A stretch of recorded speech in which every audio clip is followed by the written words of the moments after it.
All right. I am told to do a take two. If you're in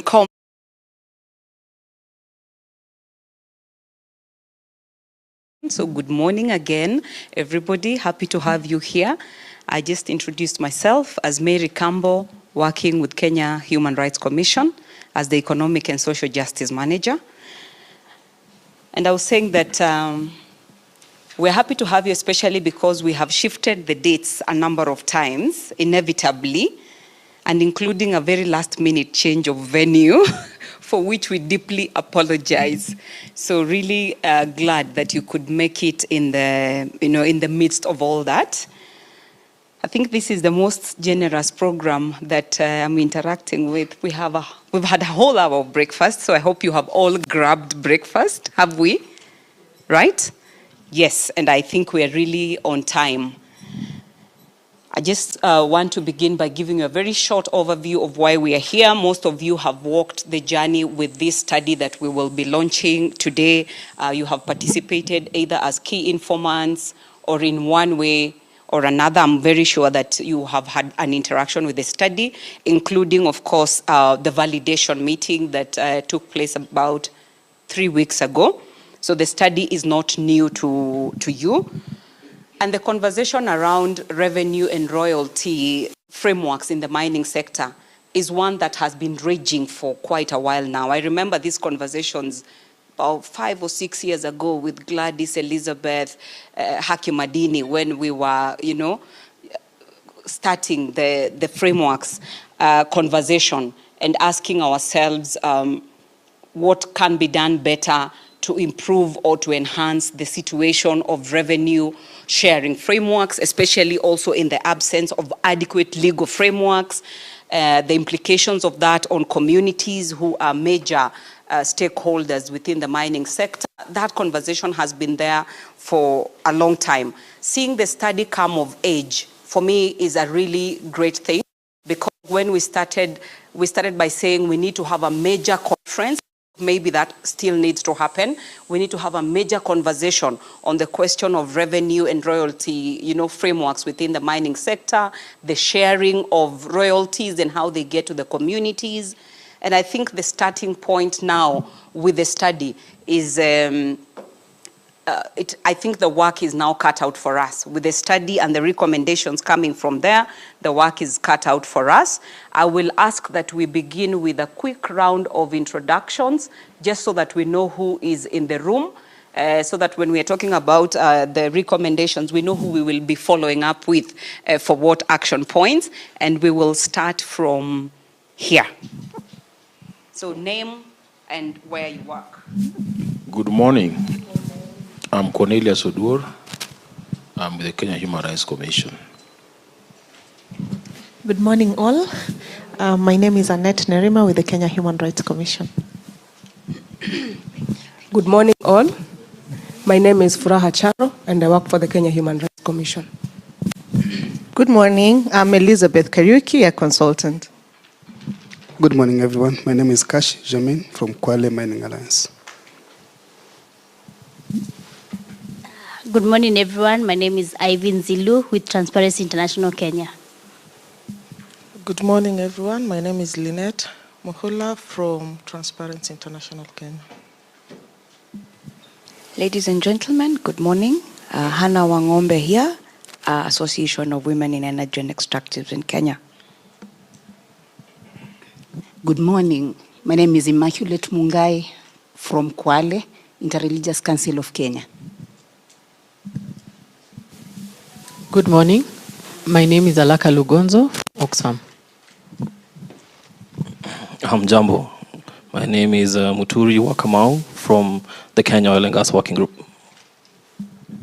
Good morning, everyone. My name is Pilach Jimale. I am from Drylands, as well as Pastoralist Parliamentary Group.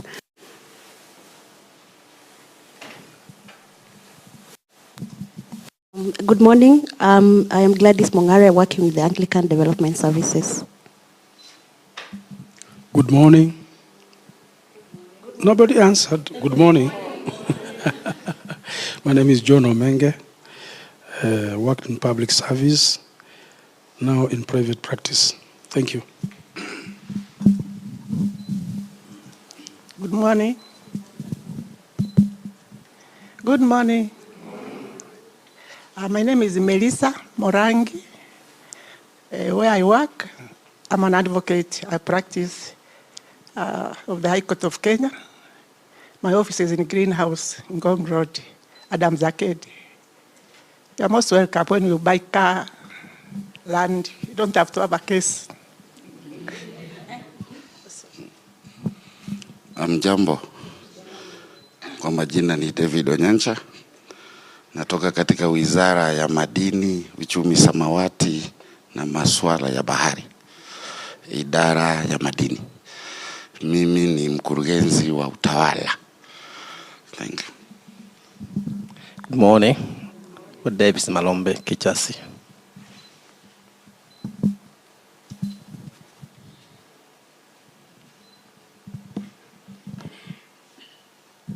Good morning. My name is Isaac Waithaka, a consultant. Good morning. I'm Adrian Topoti from Base Titanium. Good morning. My name is Cynthia Habetsa from Kenya Conference of Catholic Bishops. Good morning, everyone. My name is Tatiana Njenga, and I work with the Kenya Human Rights Commission.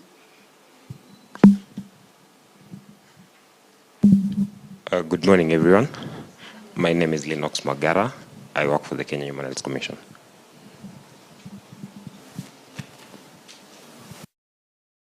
The colleagues at the... Morning, everyone. My name is Dominic Odipo. I also work with the Kenya Human Rights Commission. Good morning. My name is John, Ninai Media. Great. Good morning. My name is Benson Ninai. We are the consultant of this live streaming function.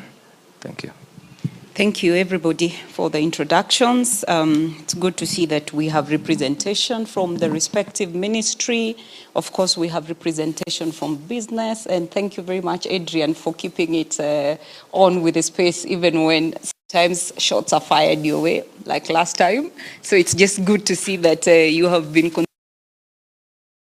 Because you, without David Onyancha there, Daktari, sometimes really we would be speaking to the converted. And I was telling Furaha who is coming, because sometimes you're speaking to everybody who is saying the same thing.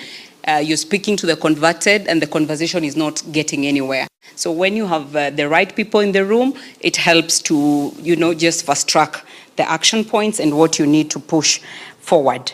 Without further ado, ladies and gentlemen, I want to invite Furaha Charo, who will take us through the recommendations and findings of the study, of course also telling us why this study is important in the context of the work that we do. Karibu sana, Furaha.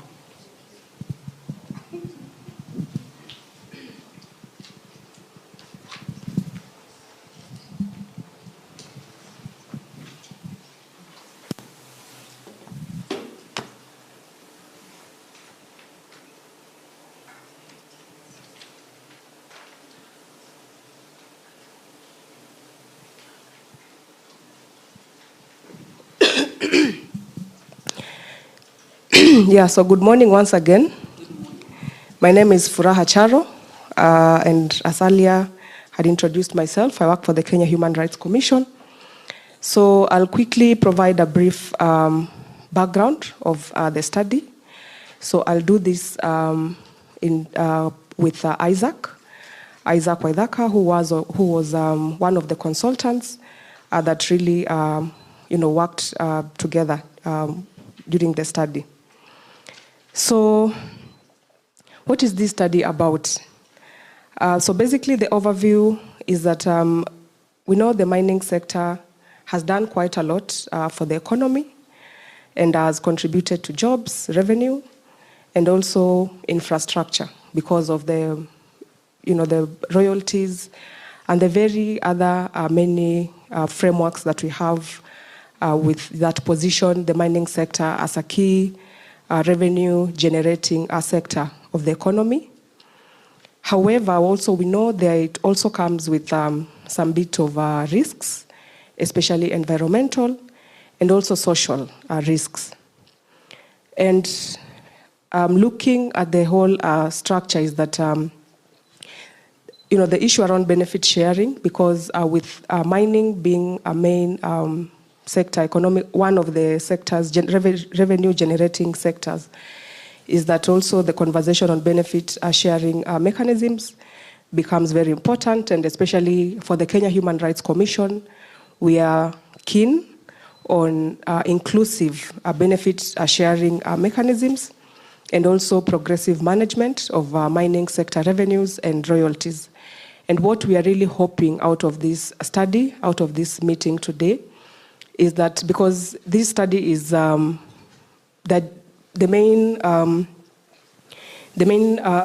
agenda is to have this study lead to a series of policy engagements, and I'm so happy that we have the ministry involved, and we have we have key practitioners who have played a key role in this in the mining sector, and I'm really hopeful that it's going to open doors for more policy engagements that will really advance the conversation on inclusive benefit sharing mechanisms and also progressive management of mining sector revenues.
We are happy and shaped it in a very big way, and also focus group discussions with communities, especially in Kwale County, civil society, and especially Haki Madini partners who have really played a key role, the likes of Hana Wangombe, who have been very instrumental in the sector, ADS. Also, we also consulted with Mr. P.S. Omenge. So it has really been inclusive, including also involving base titanium in the study. So really, a lot of rich reflections that came in terms of shaping the study. So it was a mix of primary data collection, but also secondary and also very extensive informant interviews. So we had so the study focuses on three main objectives. So the first objective was the review of the existing legal, regulatory, and also policy and institutional frameworks. And so for this, we looked at all the frameworks, and of importance was looking at the interlink in the mining sector, but also public finance management, because royalties, they're public resources, and therefore, fall within the provisions of public finance management. And so there was a lot of interlinkage of looking at mining, but not in isolation, but also looking within the broader public finance management context. And also the institutional frameworks, both looking at the existing ones, but also proposed institutions within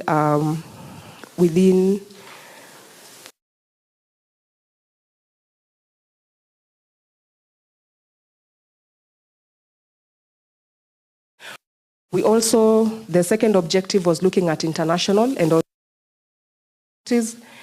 revenue sharing and management. And from that, we were able to look broadly within the African context, but also within the international context, seeing what is happening, what is working, what is not working, and Kenya how can we strengthen our sector based on what is happening in other contexts. And the third objective, we were looking at transparency, accountability, and oversight, and also other human rights related issues within the mining sector. And so for this, we are looking at what are the systems, what are the frameworks for public participation, especially of communities, how can we strengthen and collaborate with government and also the other practitioners within the mining space, because we understand partnership is very important. And just as we've worked together towards finalizing this study, we are really keen on continuing working together towards strengthening a few gaps that probably have been which informed some of the findings of the study. So at this point, I'd wish to welcome Isaac to speak briefly about the findings from the different objectives and also what are some of the recommendations. Thank you.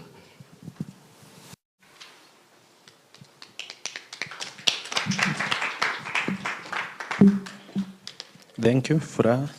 Good morning once again. Yeah, I'm going to take you through the findings from the study.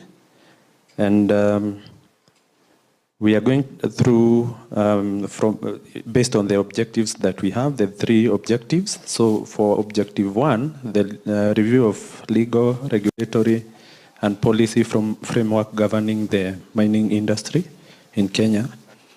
There are some gaps that we identified during the research, and in a nutshell, I'll just mention the gaps. So one of them is unclear framework for royalty collections and disbursement to the community. Maybe for those who are not aware, currently we do not have a framework for disbursement of community royalty share. In as much as the county royalty share has been through additional allocation, for community it's still stuck in the national treasury. So we identified unclear framework for royalty, especially disbursement to the community. The other one is weak coordination and monitoring of activities of various agencies. What we've seen is that collection, the whole process of collection until disbursement is done by different agencies, that is. So you find that there is no clear-cut coordination, because as you've seen, the Ministry of Mining is responsible for collection, as opposed to maybe giving an agency which is equipped, like KRA for collection. So there is no proper coordination, because there is no way KRA comes in between. So it's the ministry that usually find out whether the companies are paying. Then the National Treasury gives the reports on what is already paid. Basically, we need a proper agency or organization, a body which can coordinate the whole process. The other one is inadequate. We have inadequate oversight, transparency, and accountability in the existing and the proposed mechanism. Basically, what we mean by oversight, any public fund or money is usually given and is oversighted by a body. For example, we have parliamentary process of oversight. In the county government, we have the county assemblies which do the oversight. But for this process, or maybe the royalties and the other revenues, rarely we do find, it's not explicit how we are supposed to, who is supposed to oversight this fund. yes, there is a parliamentary committee which is responsible for the issues to do with mining, but there is no explicit, it's not so clear that they are the ones who are supposed to oversight the revenue generated and the royalties. So there is need for clarity in the legal instruments. Then the other one is we have inadequate institutional capacity, based on the fact that, as I mentioned earlier, a body which is well equipped, has staff, they are trained to do the collection, they do collection of tax, but now when it comes to the ministry, it is only pegged with on the few employees who are there, not well or adequately trained on how to go about the collection and also giving reports on behalf of the government. So, because as I said earlier, you remember I said that there are officers who are placed in the mining companies, and basically they are the mining site, they are called site inspectors. So ideally, they could not be, they are not well equipped on how to handle the issue of collection in as much as they are placed in those companies. If we were having, for example, the KRA officials in such companies, then it makes a lot of sense. So we have recommendations. First recommendation based on those gaps is we need to develop clear royalty disbursement framework. As we've seen, currently there is a bill which is also it's still, I think it's in the Senate. We have the mining royalty, mineral sharing regulations also, which are coming up. They are also in Parliament. And you see what the mining royalty sharing regulation of 2013 is proposing also has been touched in the bill which is also pending at the Senate. And I was told that it's now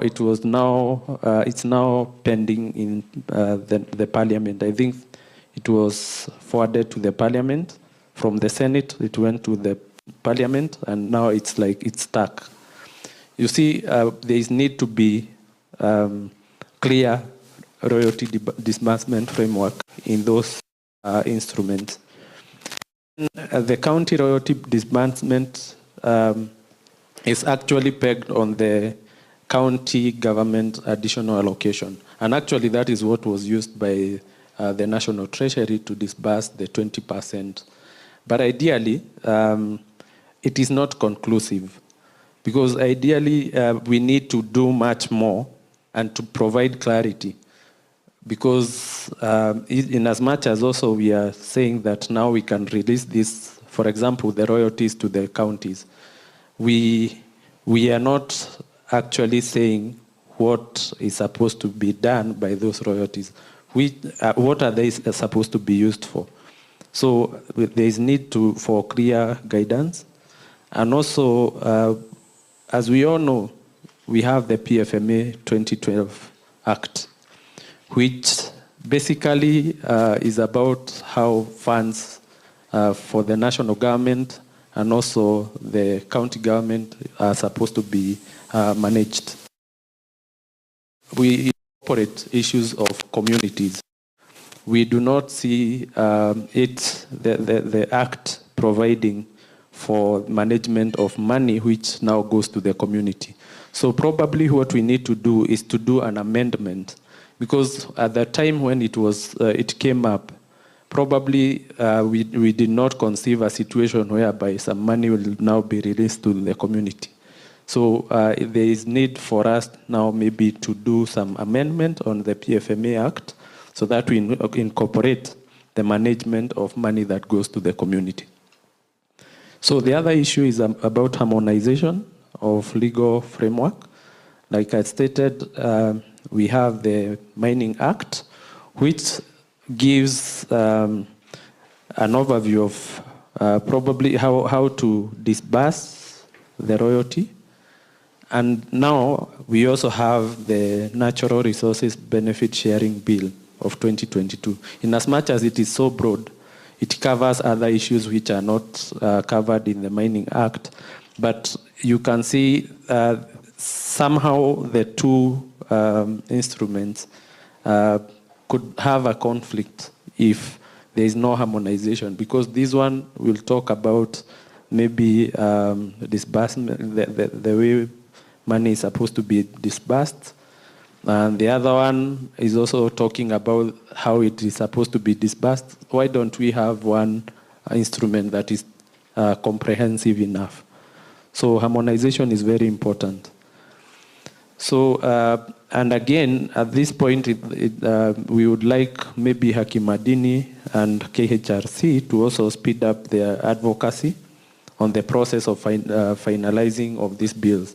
The more they are pending, the more we do not have adequate instrument to also guide us in this process. We also found it fit that the 70% and 20% of the royalty should be ring-fenced. By this we mean that from the best practices that we've seen, some other countries are able to use the royalties, which are the share of the national government, in advancement of the sector. But now, in as much as the Mining Act provides that we have 70, 20, and 10%, that is 70 for the national government, 20 for the county government, and the 10 for community. We find out that when we talk about 70, it is not clear what it's supposed to, where is it supposed to go, or how is it supposed to be used. Probably when we have a regulation that ring fence of probably talks about if we have from the 70%, can we have some allocation that now goes in advancement of the sector? That is that's what we mean by ring fencing. In other jurisdictions, you find that some part of the 70% is also invested in the communities which are around that place. For example, in Australia, where we have the trusts, you find that the government gives some percentage to the trust, and the community also gives some percentage to the trust. So this is what we mean. Again, when it comes to counties, when they are given 20%, they might decide to use all that money for payment of salaries and remuneration. So you find that very little will be used for development. So that's what we mean by when we provide further regulation on how and guide counties how they should go about that. So Kenya Human Rights Commission and Hakimadini also need to advocate for uptake of, for example, for the finalization, and also how to go about the guidelines on royalty collection and management regulation, which we believe we also have some space for input because it has not yet been finalized. We also have the other recommendation that we need to have is operationalizing the mining institution. In the Mining Act, there are some institutions which have been proposed, and yet they have not been able, the country has not been able to operationalize them. And that's why we are saying now that we have some money which, for example, the royalties that has been paid, why don't we use some of this money to operationalize this institution? For example, the mining training institutes, they will provide capacity building, especially even in the sector, and this is a very important issue. So that's all about the gaps and recommendation for Objective 1. But we also had lessons that we learned from CDSCs.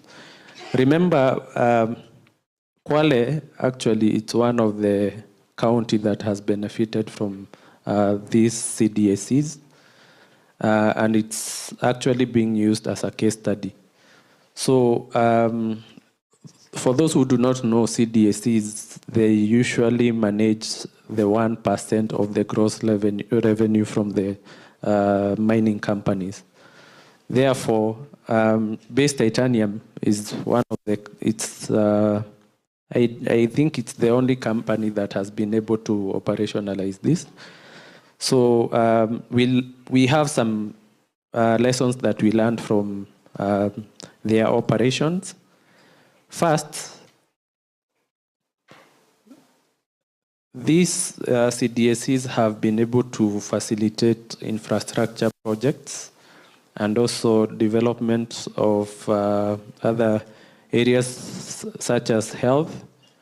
We also have, on education, we've seen that they have provided scholarships and also they have also built schools. So this is a very important thing, meaning that if other companies can also operationalize their CDSCs, therefore we are able to see a situation whereby we have spurt growth.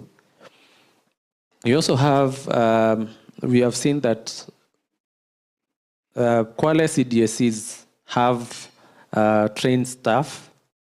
We have the managers who manage those offices. And this is very important because we also need a situation whereby there are people who can give technical assistance to the committee. So that's a very important lesson because I believe when we have the royalty committees, we need also to have such kind of arrangement whereby in as much as we have the committee, we need to have trained staff who are able to do the technical aspects. We also noted some challenges with the committees. First of all, there is political interference, or what we would call political capture.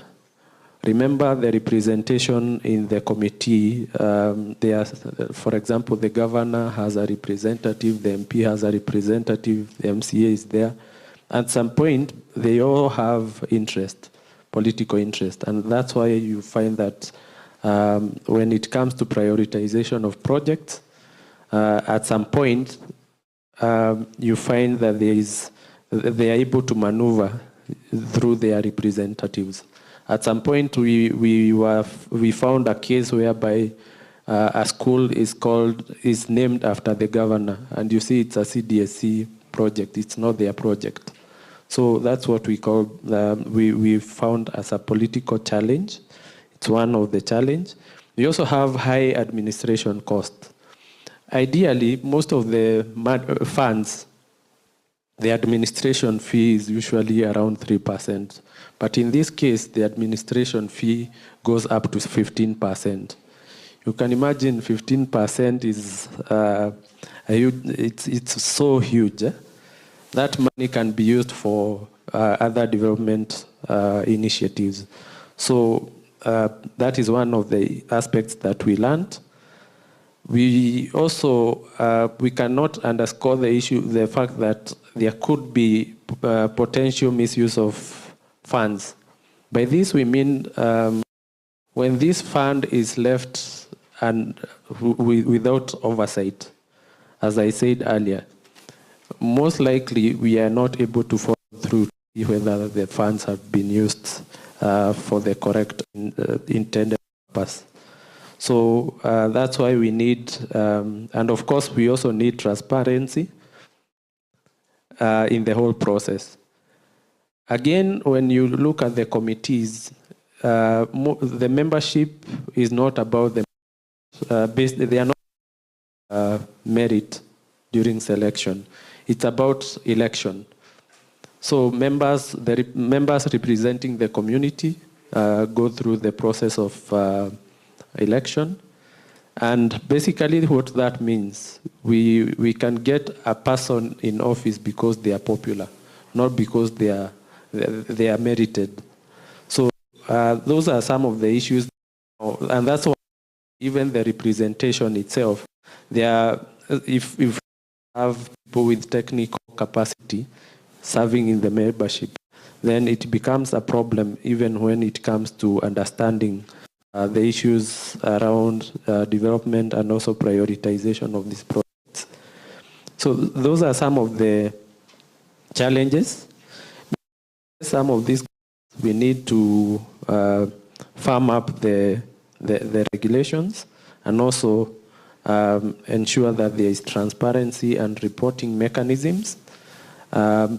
Basically, what we found is that you see, like, for example, the fund which goes for development, the 1% is usually controlled from the company itself.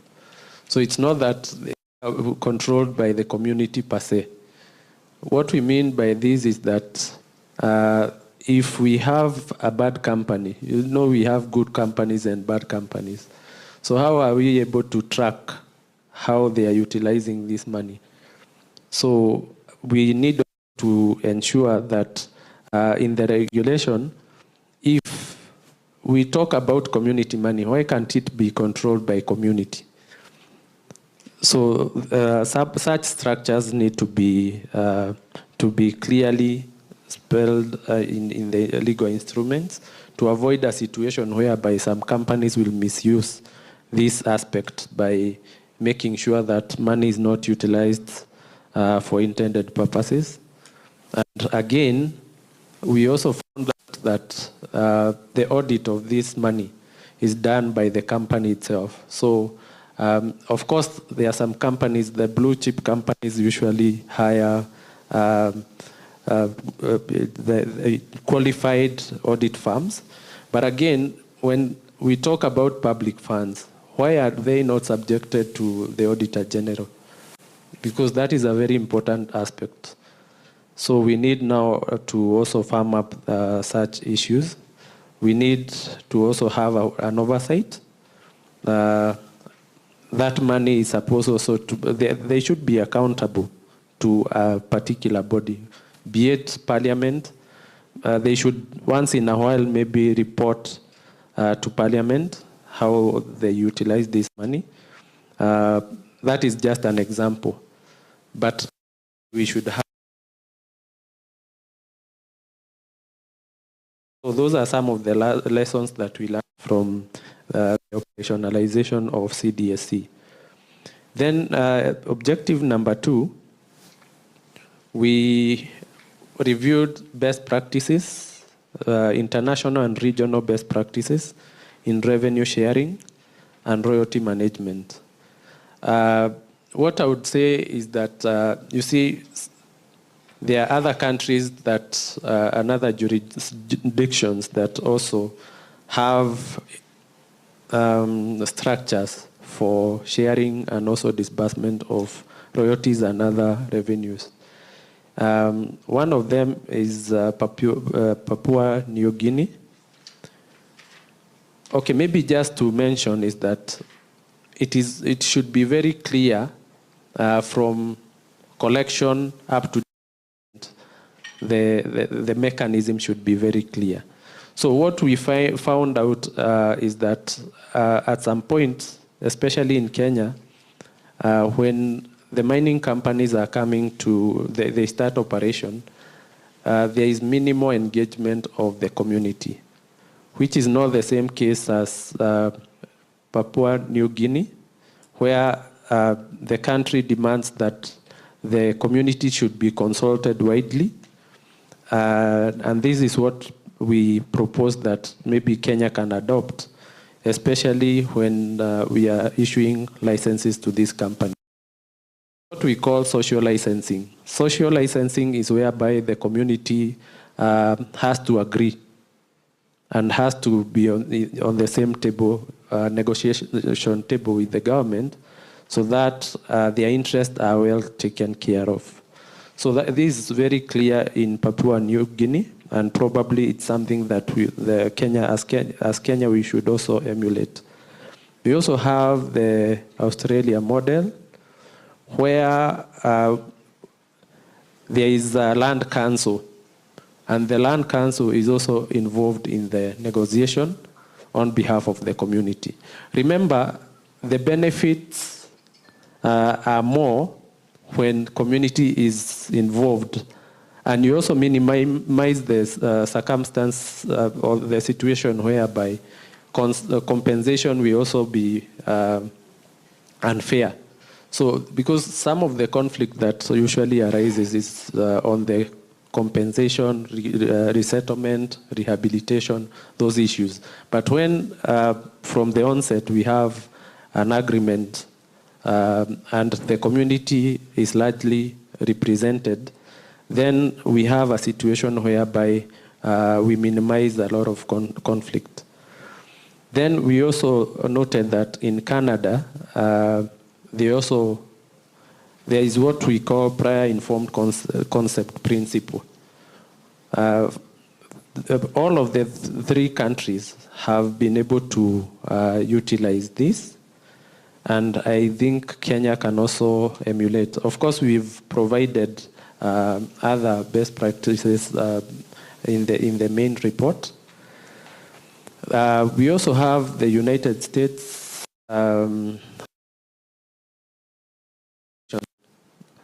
and trusts. As I said earlier, in some jurisdiction, you find that the government provides some allocation, and also they both invest, the community and the government. And they are able, you find that, for example, in Canada and Australia, they have been able to, the community have been able to benefit up to, and they established a trust fund whereby it's even possible for the community to get donation and also to get grants from other organizations, and they are able to do much in their community in terms of development. Now, in terms of audit of the mineral, remember from countries that have been able to use such similar approach.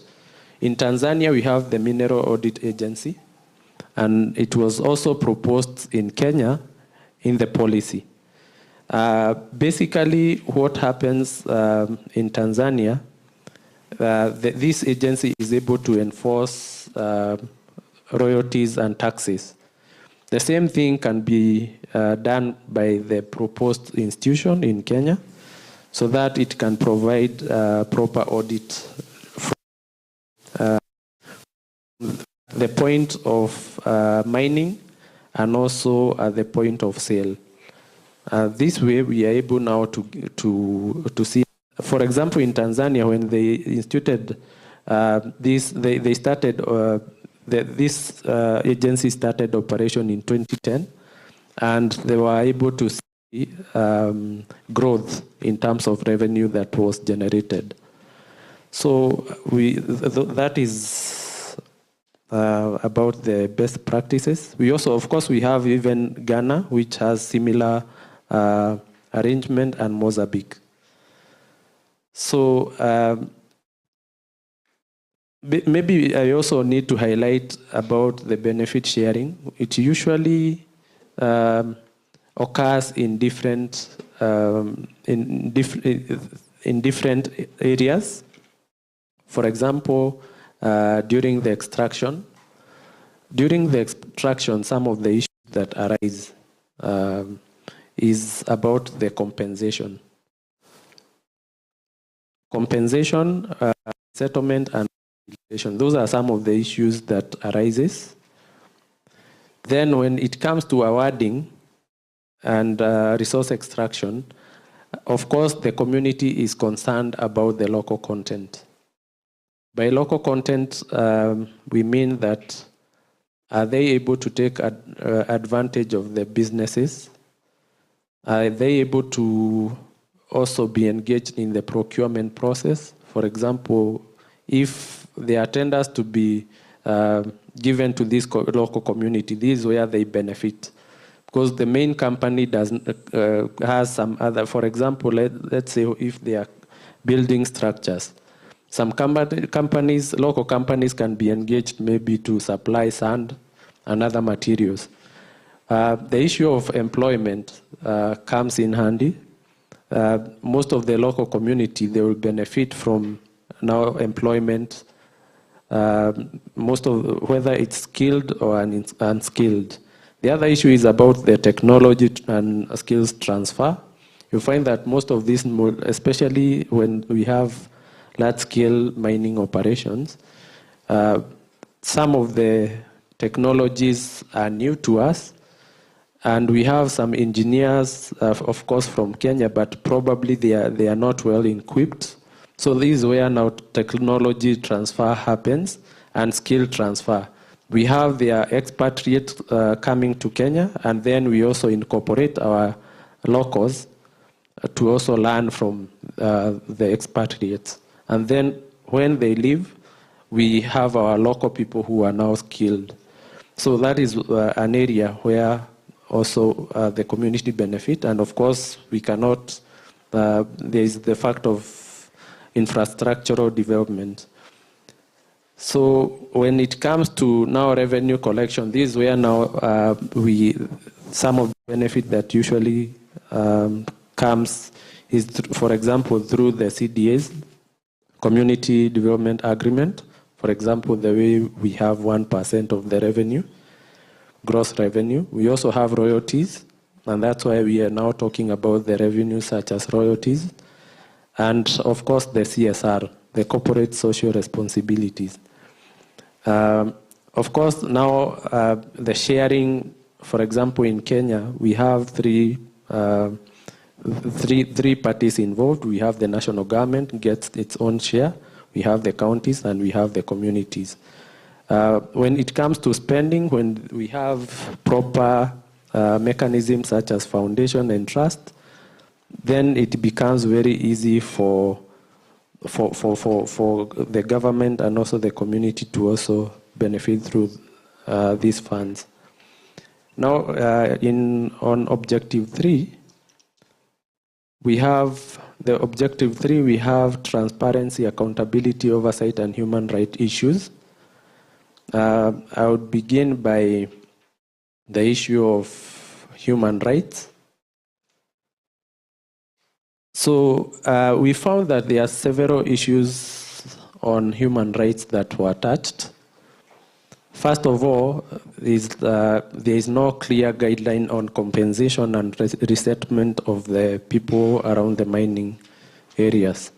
For example, we understand that when base titanium came into operation, some of the areas, some of the people were resettled in some areas which are very swampy. Others were given a compensation in terms of money.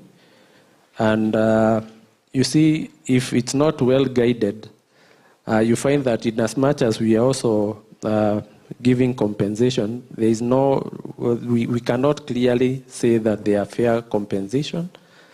And this also comes up later when now the company leaves operation. So you find that the same people who are relocated in some swampy areas, they still demand that they should also be part of they should also benefit from the land which was used for mining. And I believe that is the case because Base Titanium has indicated that they are leaving the site. So then we need fair land compensation to individuals and communities who are displaced. We also have community concern on transparency and revenue sharing, and there is need to embrace proactive community engagement in sharing and use of mining benefits. We also need to institutionalize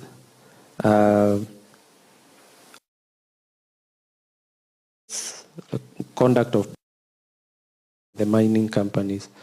We were informed that in some cases, for example, I don't know whether I can mention the company, but there is a company which is about to begin operation, but you find that they don't give information to the public, Again, they use security, which has been terrorizing the community. Those are some of the issues that happens around. So those are human rights violations. And of course, further mentioning about human rights violation, you see even denial or disclosure, lack of disclosure of information is also a human rights issue, because ideally they should get all the information they need, whether it's about the company, maybe the statements, how much is owed to them, and all those other issues. It's also a violation. So in terms of transparency, we understand that sharing information is a very important thing. And ideally, the companies only publish their report in their website, but we do not have, they do not engage the community. You know, it's not every member of the community who is able to access the websites. So they should be having some maybe public forums for them to disclose the information, or to just disseminate this information, to also interact with the community, or whenever they want to.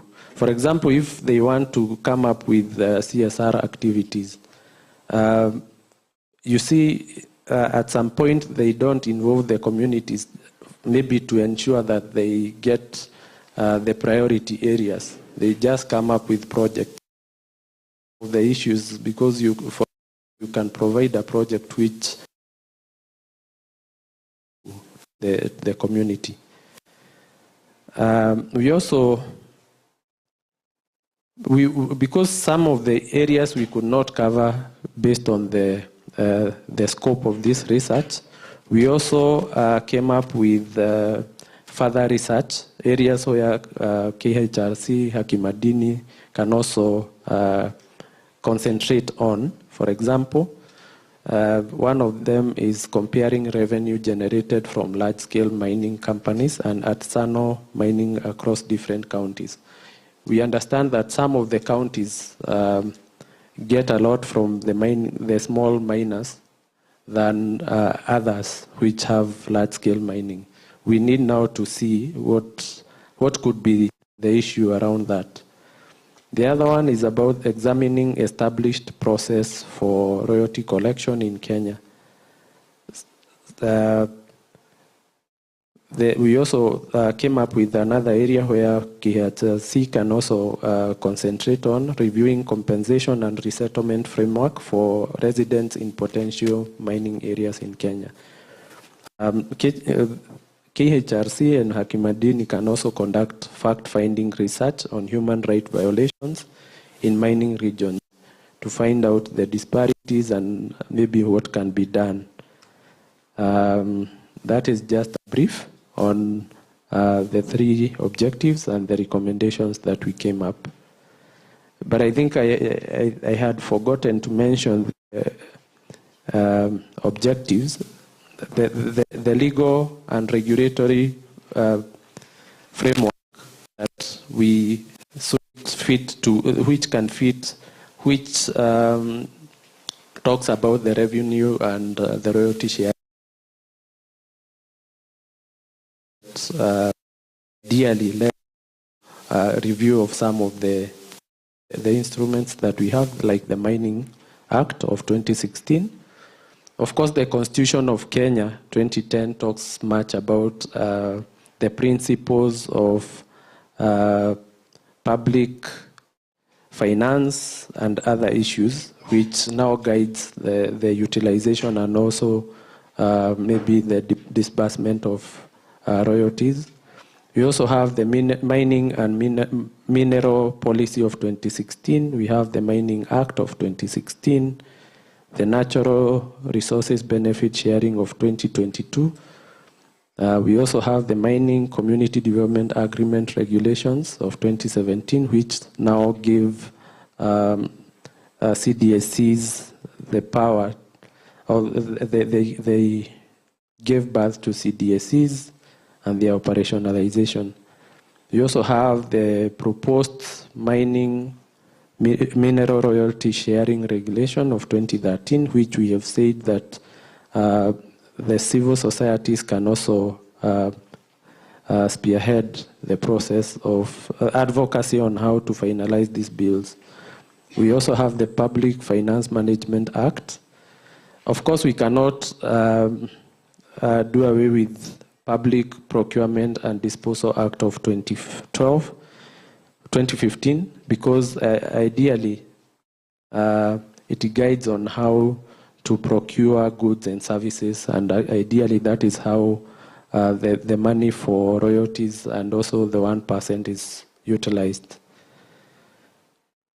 For the institutions, there are several institutions that have been proposed, others have already been given effect in the Mining Act. For example, we have the Mineral Audit Agency, we have Directorate of Mine, we have Directorate of Mineral Promotion and Value Addition, Mineral Audit Agency, National Mining Corporation, National Mining Institute, Mineral Rights Boards, and we also have Directorate of Resource Surveys and Remote Sensing. I just wanted to mention that because I had forgotten to mention on them. So I think I would end there, but in case there are clarity that need to be sought, we are happy to engage. Thank you.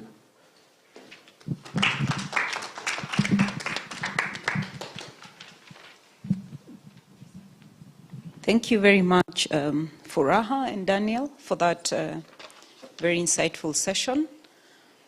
For those who had not had a chance to interact with the reports, I'm sure you feel pretty much like you have gone through it. The findings are quite succinct, the recommendations very clear.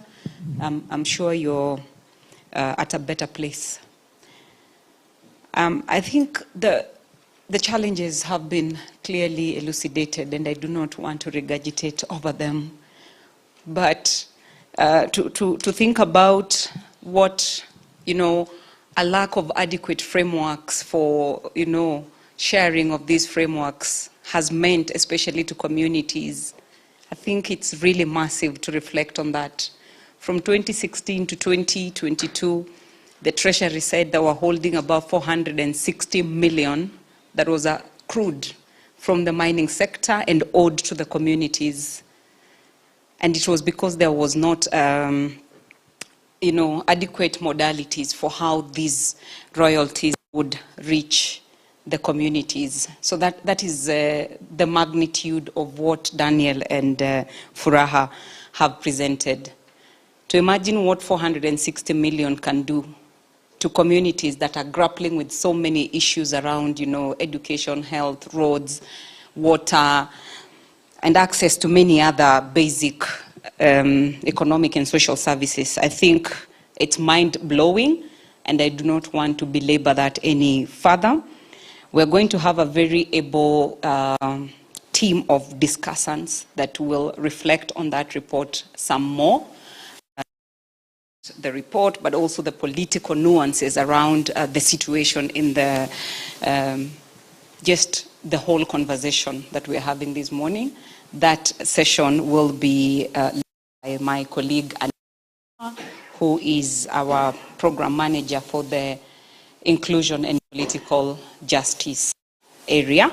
So I want to welcome Annette to take over that session. Thank you very much.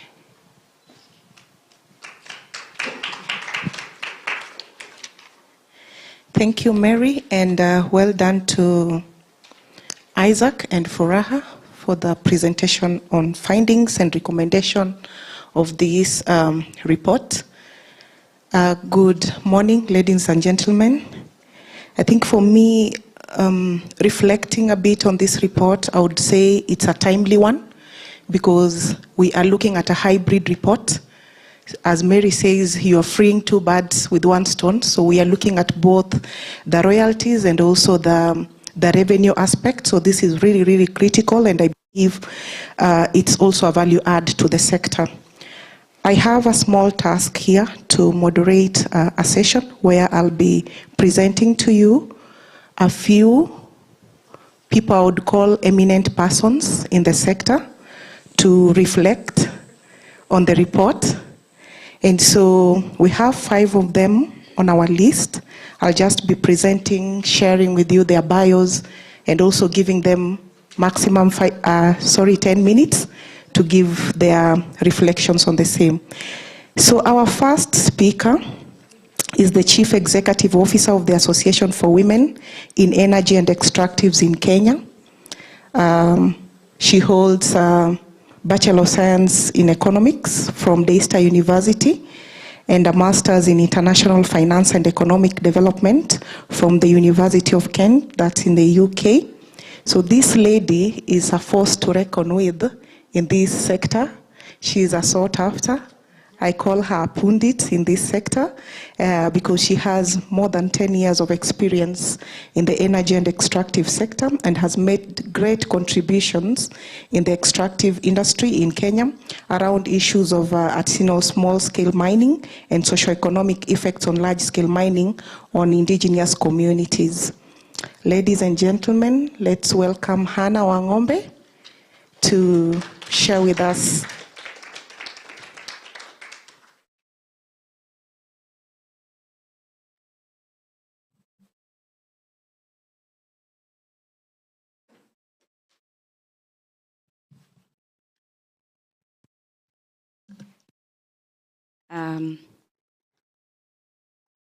You're introduced and you're asking yourself, is she introducing me? Director of Administration, Ministry of Blue Economy, Mining and Maritime Affairs, Dr. Onyancha, PS Emeritus, State Department for Mining, Dr. John Omenge, representatives of various stakeholders in the sector. I see donor partners, I see CSO, I see private sector. Distinguished ladies and gentlemen, good morning once again. My name is Hannah Wangombe, as you have heard. I lead the team at AWEC and the Association of Women in Energy and Extractives in Kenya. For those that don't know what we do, we are a membership organization currently in 9 counties, and ours is really to champion the voice and agency of women in the sector. We do that through various programs, which I'll not go into this morning, because I think the agenda of the day is cut out for us. And so I want to reflect about this study, and it's an area that is close to my heart. Because when you look at Kenya's fiscal regime, there's many aspects to it. But when you start boiling down to what this fiscal regime means for us as a country in the mining sector, you are looking at a broad spectrum. There's taxes, there's concessions, there's etc. But we've narrowed down to royalties and looking at the broad framework of revenue sharing. And so there's a few things I like about this study. It is well written. I got the chance to read it prior. Thank you, Furaha.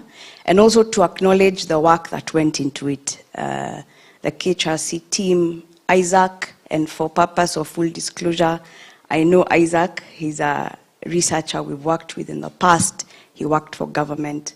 And so I knew the report would be top shape, and he did not disappoint. Just a few comments on the report, very overarching. I know it is published, but to say that it is good that we recognize Executive Order number 2 of 2023 did change the name of the Ministry of Mining. We no longer have a Ministry of Mining and Petroleum, and that is what this represents it as. Number 2, National Mining Corporation is not NMC anymore. It is NAMICO, because we have the National Numerical Complex. So people are wondering which NMC are you talking about. So they have rebranded to NAMICO, just for purpose of representation. I like the comparisons of the various jurisdictions, and maybe an opportunity for us as we are doing the mining amendment bill to borrow some of those lessons as we look at that. I just have one very small comment. I looked at the report, page 27, Furaha and team. We have to be very careful with data protection because there's a photo of a gold miner there. We currently have a situation where GIA presented a photo of a man 30 years ago, and now they've had to compensate him. So let us be very careful about who we are putting. If we did not get consent, let us not put them on our printed. So that's page 27, you can look at it. So really, now to reflections.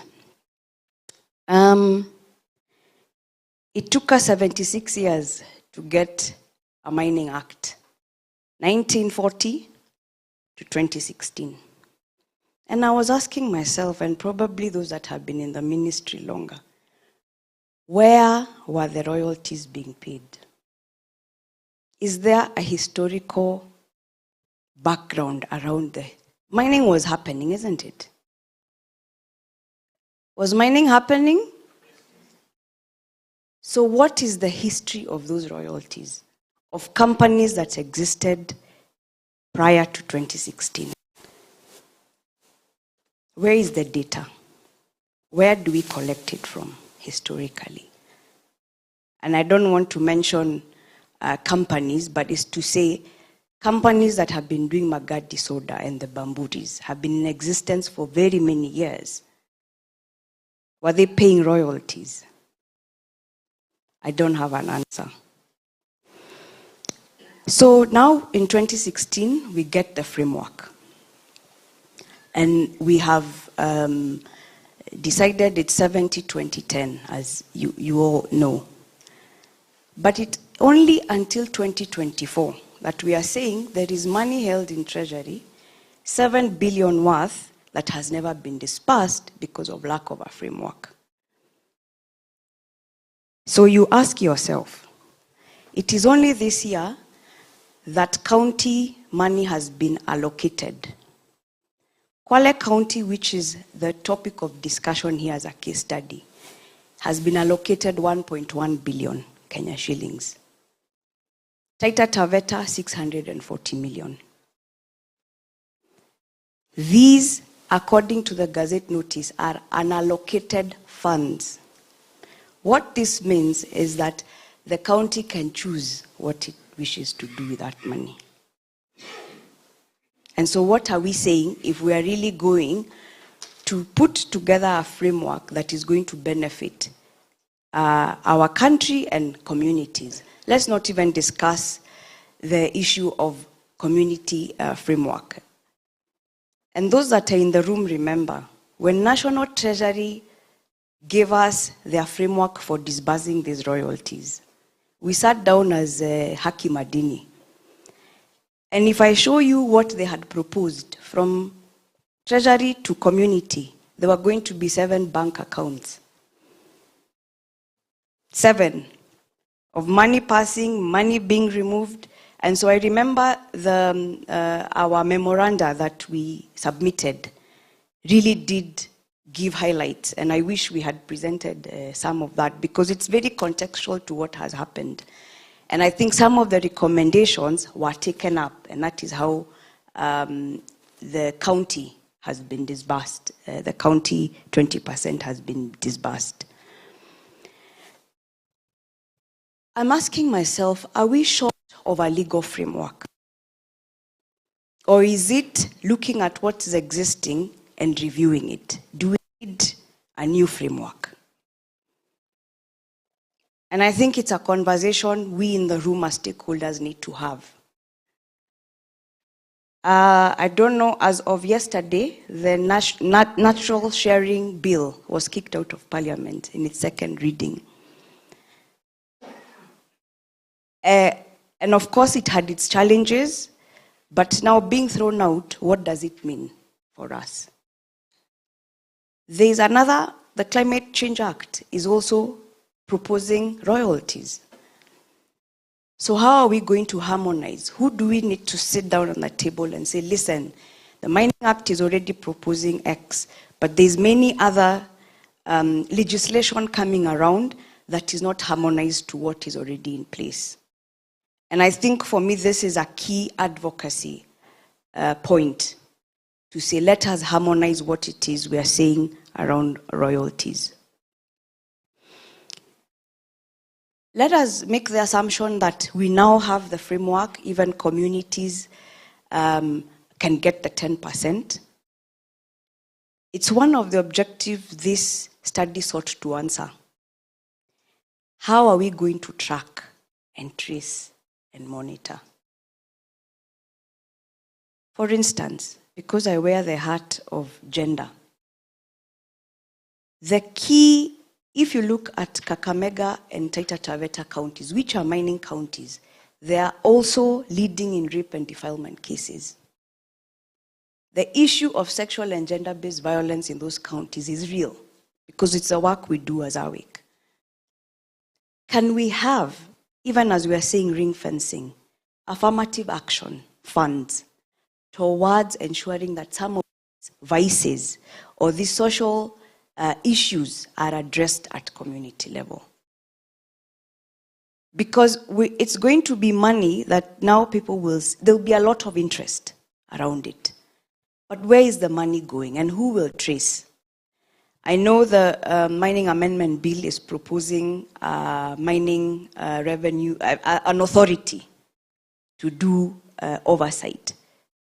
There's many factions that don't want it. But as the question has been asked before, where is the oversight over these royalties and how they are being used?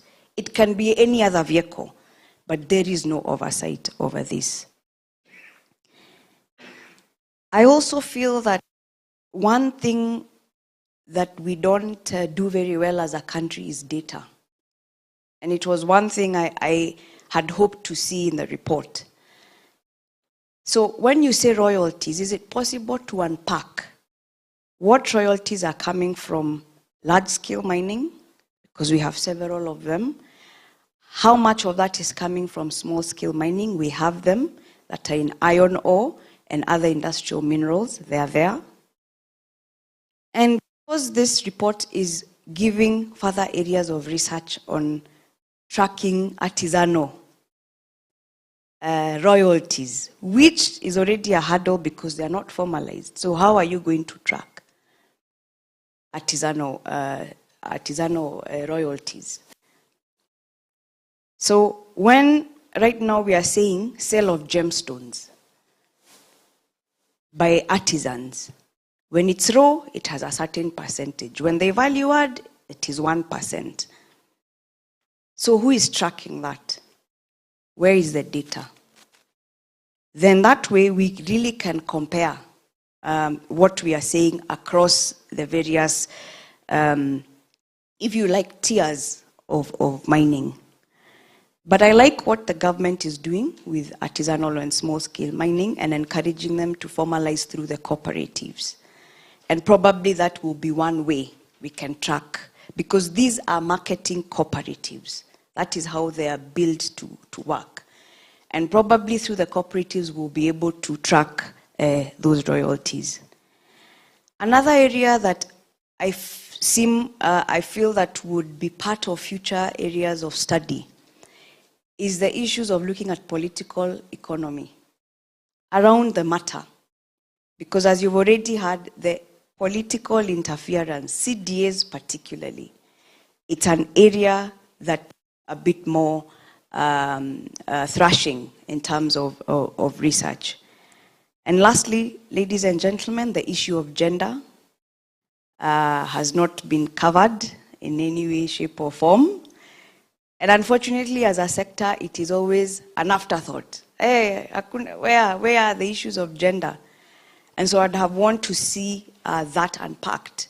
Even with other regimes and jurisdictions, what do they do about issues of gender?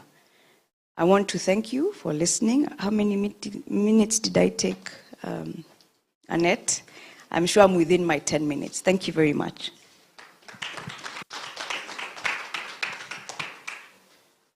Thank you very much, Hannah. So she asks us a question, are we short of legal frameworks?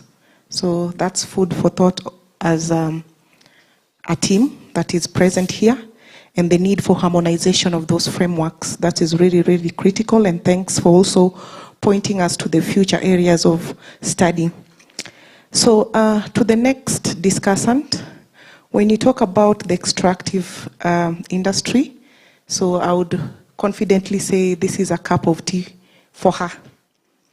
So she possesses more than 10 years of experience in energy and extractive, having worked with the Ministry of Petroleum and Mining. She's worked in the civil society sector, county governments, with the communities, and also gender representative groups that have an economic base in extractive sector. She is an advocate of the High Court of Kenya and has an LLM in energy law and policy from the University of Dundee in Scotland. She is currently the extractive strategist at Oxfam. Ladies and gentlemen, let's welcome Alaka Lugonzo to also share with us her remarks.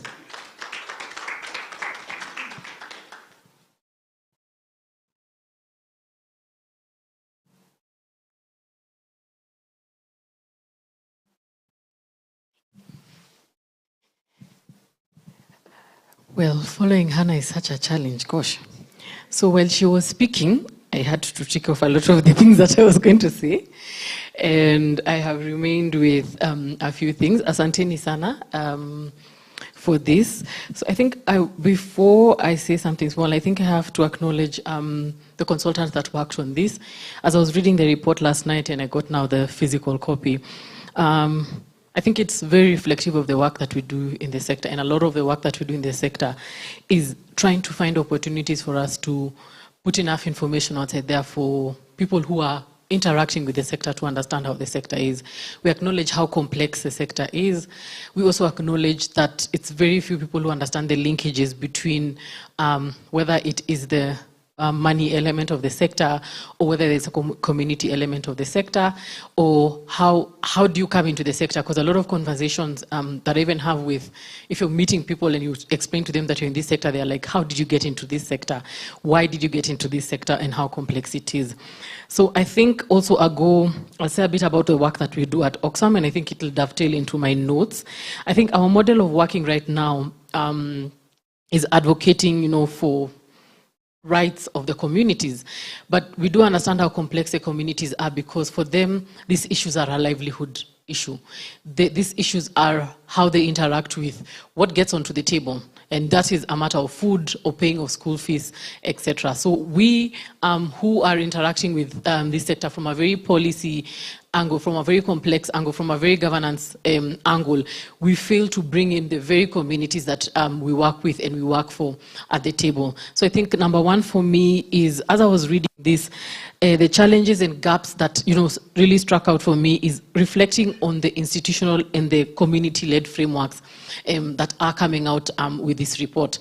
So I'm challenging Kenya Human Rights Commission to be able to also disseminate this report at the community level, make it in such a way that the community members do understand some of these complex issues from their perspective, from their livelihood perspective, from their day-to-day perspective. How do the revenues that are collected at the national government, at the county government, reflect directly on the food that gets, onto their table, foods that are billed, at the county level? That's number one. Number two, chapter 4 really spoke out to me because of the challenges, gaps, and opportunities. And for me, what also, jumped out were the opportunities, because the work that I do at Oxfam is strategy, and coming up with ideas or directions in which we can be able to take. So the first opportunity for me is a governance, transparency, and accountability opportunity, but looking at it from a community angle. So we've been doing projects around free, prior, and informed consent, and free, prior, and informed consent looks like what is public participation at the community level.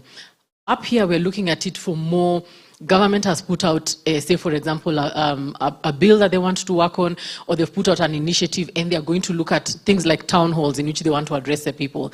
But those town halls really happen objectively at the community level, or they're influenced by our politicians or our members of parliament that actually want to push, legislation across. So I think that's a question and that's a challenge to Kenya Human Rights Commission. How do we disseminate this bill at the community level, whereby it is something that if, say, for example, a mining company or an oil and gas company is coming to community X and they want to interact with the community and they want a social license to operate, how will the community level community members challenge some of these conversations from a nuanced and a knowledge perspective, because this information has been disseminated at that level.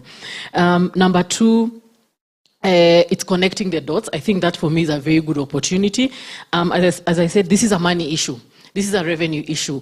And money affects people differently. If you're looking at it from a point of lack, if you're looking at it from a point of abundance, we look at natural resources as a point of abundance, but who is it benefiting at the end of the day? When this money hits the coffers of government, how is that money actually getting to the community member? Do they understand that the roads at the county level or the hospital at the county levels are a contribution of some of these revenues, or it is an amorphous idea, that is up in the air? So again, dissemination at the county level. Another thing that also struck out to me is the shrinking civic space in the extractive sector. Hannah mentioned it, and she mentioned it in such a way she was saying we have quite a number of legislations, everything is all over the place, but we've not collected any data for us civil society members to actually say this is the data that is on the ground. Do we actually need more legislation, or do we need to review and overhaul the legislation that we have to actually incorporate, the drastic changes or the developments in the extractive sector? So I think that is a challenge also to the government. When we are putting together bills or tabling bills in Parliament, are we looking behind to see the bills that have been tabled before us, instead of just bringing up new bills and legislations that are coming at the floor, the floor of the House, and what is not working with the bills that we have or the laws that we have currently? And that now to civil society is the shrinking civil space, and that opportunity to eliminate the bloodlines between transparency and accountability and monitoring of the revenue. Whose responsibility is it? Is it government's responsibility to actually track this, or is it civil society's responsibility to track? Where is the data for civil society to say X amount of money was deposited in Treasury? What would it look like if this money was actually disseminated, this money actually got to the community, and what would it look like if this money got to the county level, and what have counties been able to do with that money?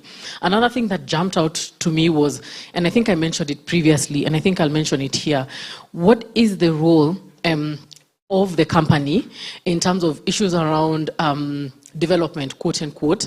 What is the role of the county government in terms of development with the monies that are supposed to go to the community, and what is the role of national government? Because is it the responsibility of the county government to build roads in a mining rich area, or is it the responsibility of the county government to build the roads?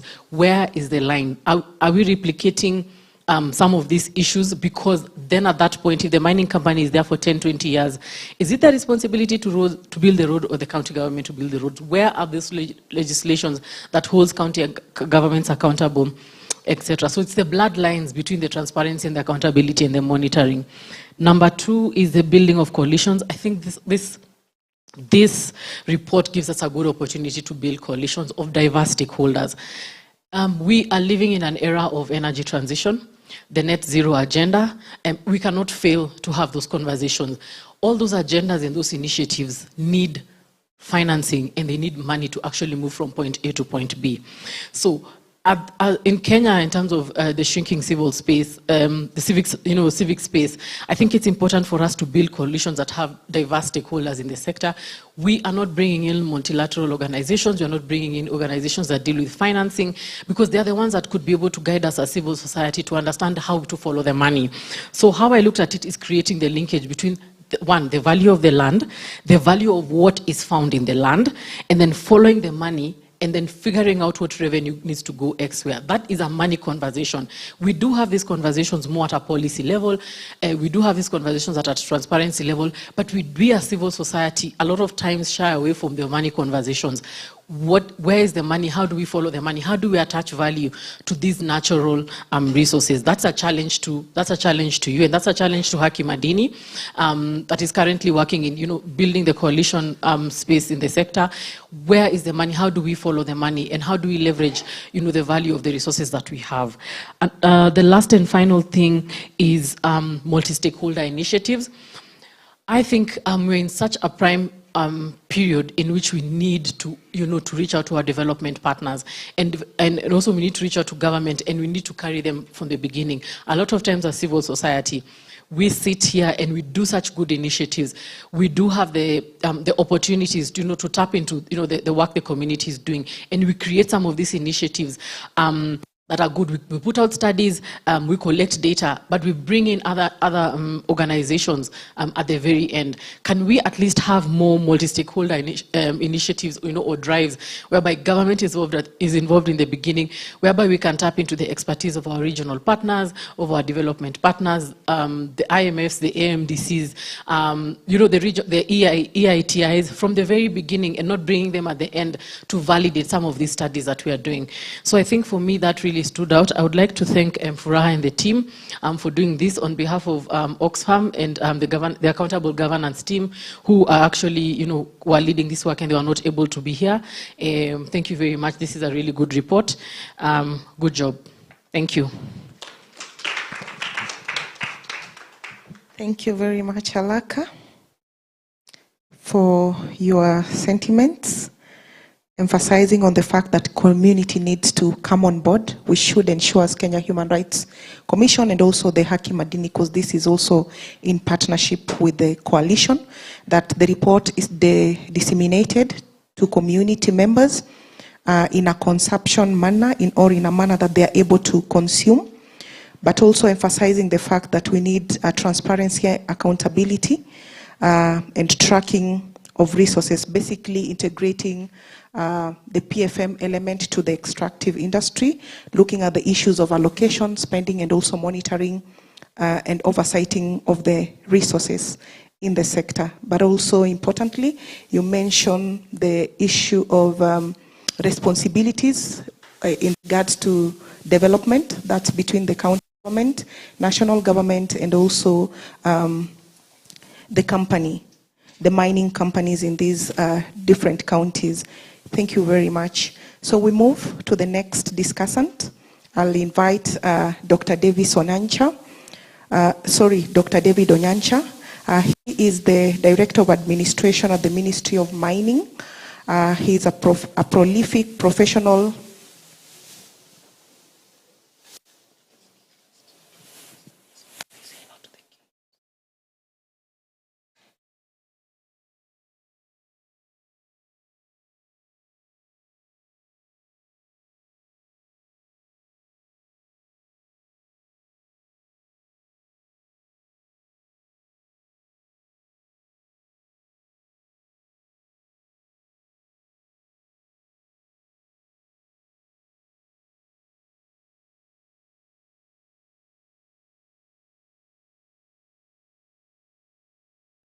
Okay, so we have some changes here. The next speaker is none other than the one who was here.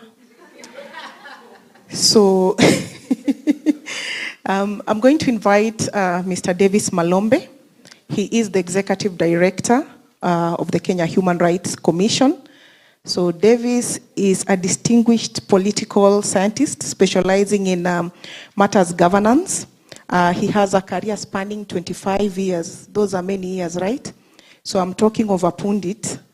And he has emerged as a stalwart, a human rights and social justice activist, a researcher, a campaigner, actively contributing to pro-poor and democracy movements.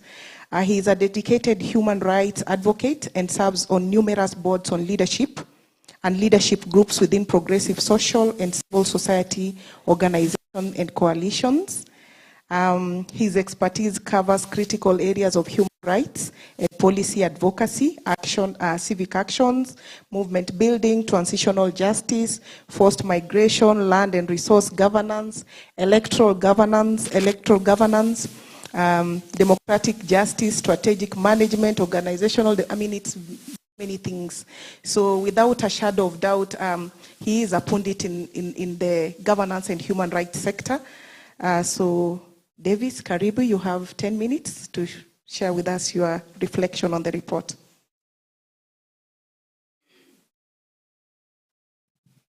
Viva, comrades, viva.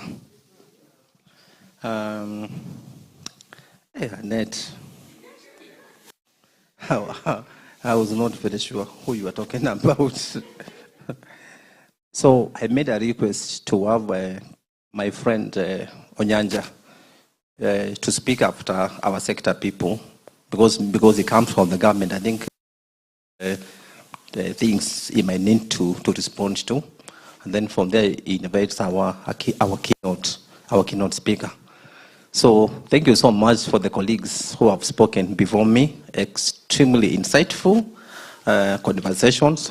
Kenya Human Rights Commission, as you see, our mandate here is enhancing accountable and human rights-centered governance.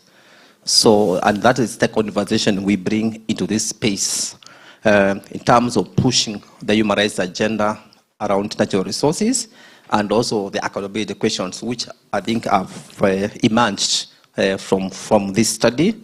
First, I concur with Alaka about the political economy analysis, because it will help us to understand the interest and the actors in this space, and then what makes it so difficult to have communities and other interested groups get benefits, even when we have legislation.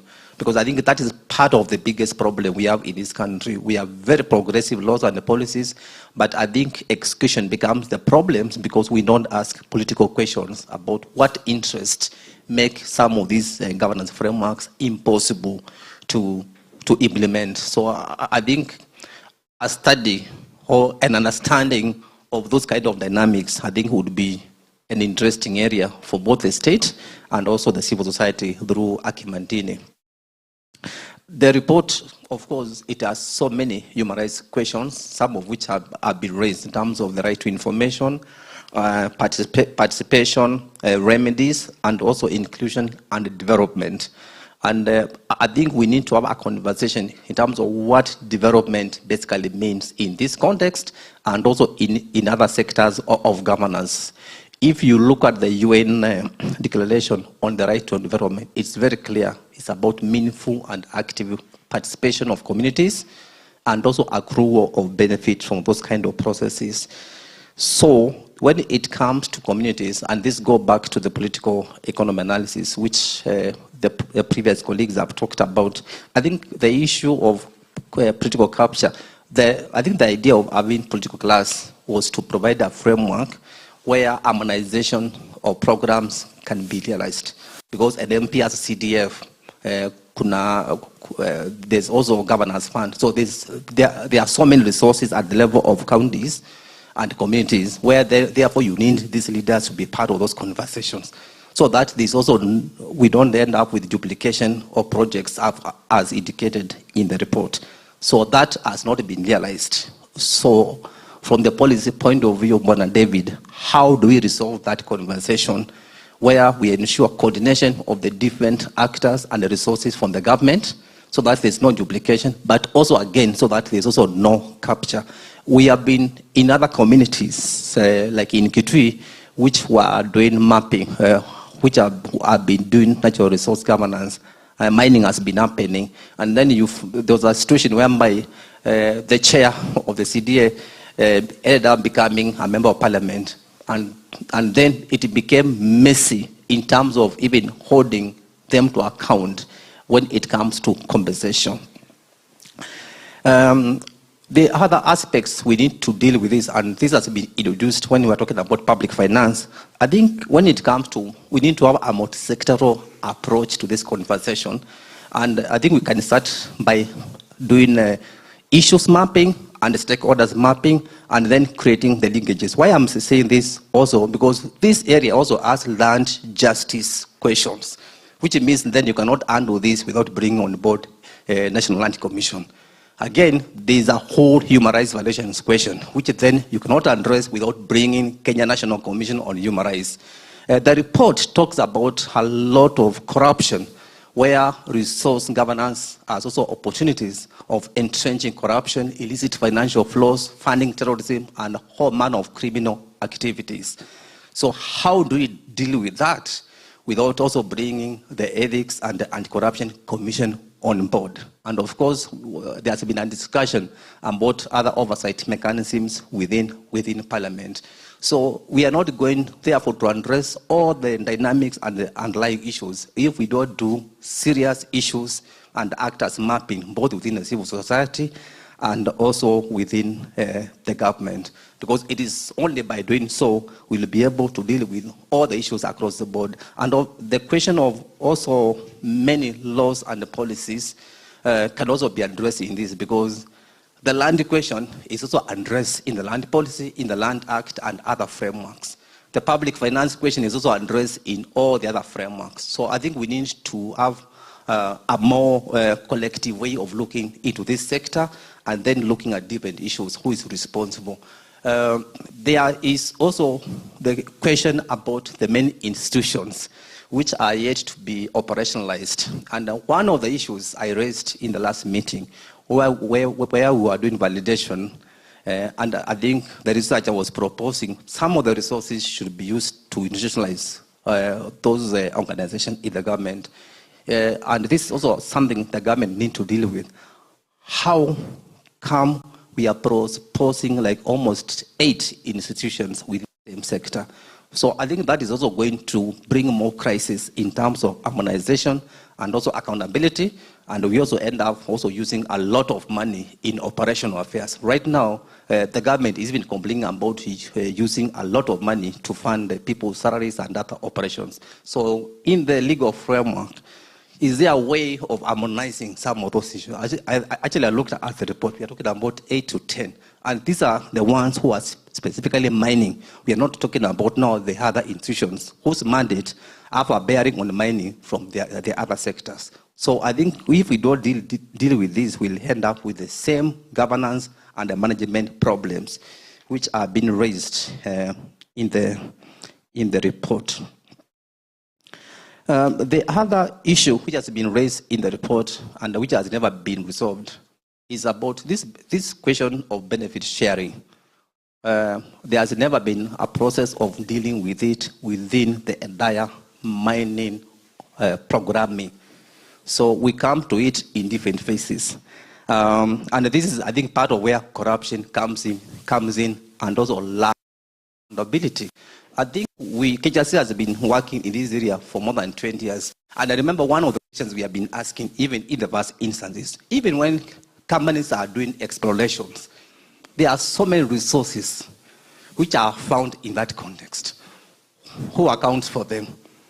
So there are so many gaps when it comes to that area. So the proposal is to have a framework, a process where benefit sharing is dealt with from the beginning up to the end, so that the government, the communities, and other actors can be able to reap equitable benefits. Of course, my last issue, which I raised with David, was, and it is raised in the report, and he told me there's a way they are dealing with it, is about when companies don't pay royalties. I think there's a whole process about suspension of licenses, cancellation of licenses. But even when it reached to that point, is that enough, really enough accountability? So yeah, you can decide to behave like this tenant who doesn't want to pay rent. Now, akona rent here like 10 months, 5 years. So they want just to be kicked out so that they get away with murder. So how do we deepen accountability beyond suspension and cancellation of licenses? So that, because once we get to that level, I think now we'll end up with more commitment on the side of corporations. And I think the idea of doing a comparative study between the large scale and the small scale was actually to answer to the question ya kwamba, are these major corporations really complying? I think that was the kind of mischief we wanted to address. Because if we end up with a situation whereby the small scale miners are contributing more to the economy and the artisanal miners, then that will be able to understand that there has been lack of accountability and also lack of disclosure. And I think that's why we are also asking KRA to be the one involved, because the declaration depends on the goodwill of the company. So for how long shall we run the public affairs of our country using that kind of bad governance assumption? So, and I think the other issue which also emerged from the last discussion was about when communities, many resources are involved. So how do you do coordination about CDS and how to share benefits? And this is also very common in Kwale, where communities are sitting in the context of many other resources. So how do we harmonize all this? So basically, those are some of the reflections I wanted to share, and also say I completely concur with the issues which have been raised by the prior speakers. Thank you.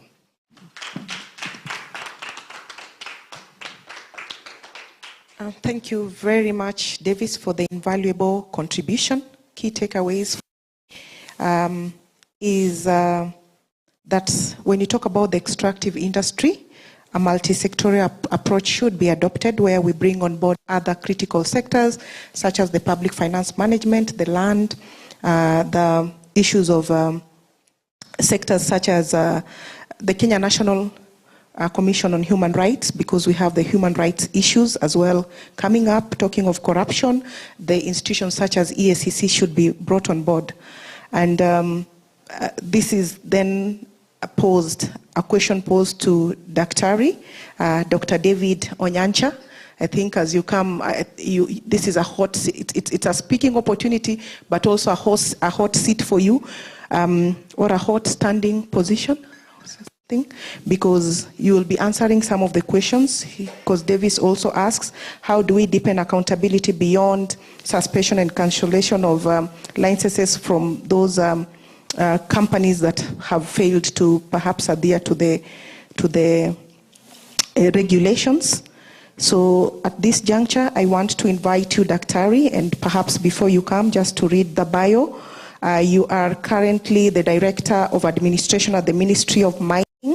Daktari is also a prolific professional with a Doctor of Philosophy in Leadership and Governance from Jomo Kenyatta University of Agriculture and Technology. He also has 15 years of experience in senior leadership and governance in various government ministries, including the Ministry of Environment, Natural Resource, and Regional Development Authorities. Director or Daktari, karibu.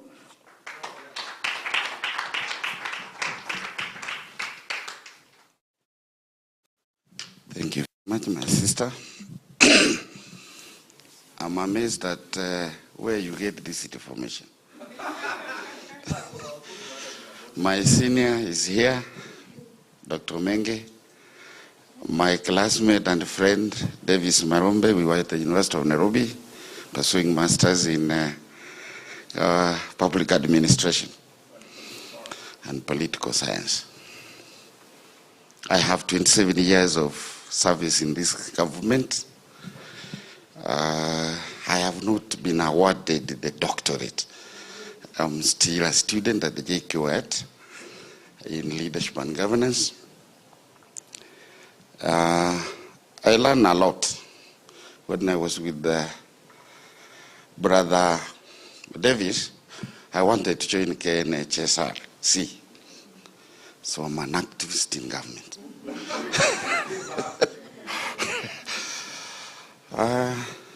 It's what I learned at 3 a.m. this morning, and I want to share with you that word, aphantasia. I don't know whether that's how it's pronounced. A-P-H-A-N-T-A-S-I-A.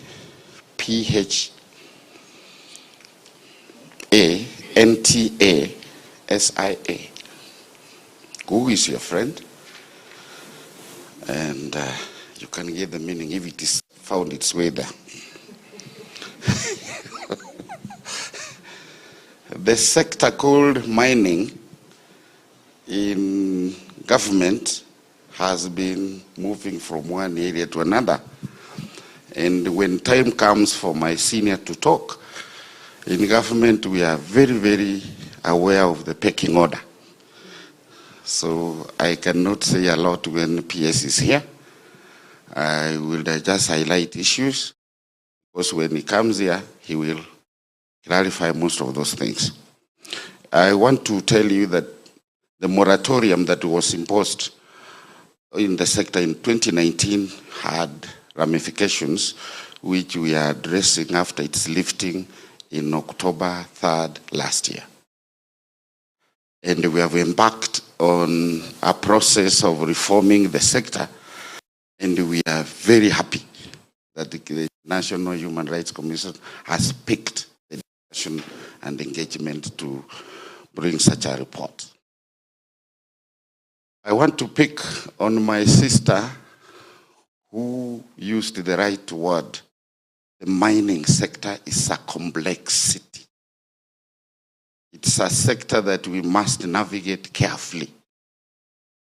I remember I signed a form where I authorized you to use my photo, but I'm not going to authorize you to use this information outside the room. So issues that my brother Marombe has raised about corruption, my sister talked about complexities, and it's a complex sector. It's a sector that who in this republic is involved in, not the artisanal miners. It is the bigwigs of this country. You know what that means? Chichazie. I want to talk about the reform agenda in the sector now. We have mapped out, we call it Machakos 1. We went out there for 2-3 weeks and mapped out the areas that we are overlapping. Those are the areas we are talking about, the other sectors who are involved in our sector. When you talk about the extractive sector, my sister, you know, it means petroleum is involved. You will know KWS is involved because of the PACs. Interestingly, when my senior comes here, he will tell you that almost all the minerals we have are hidden in the PACs in Kenya.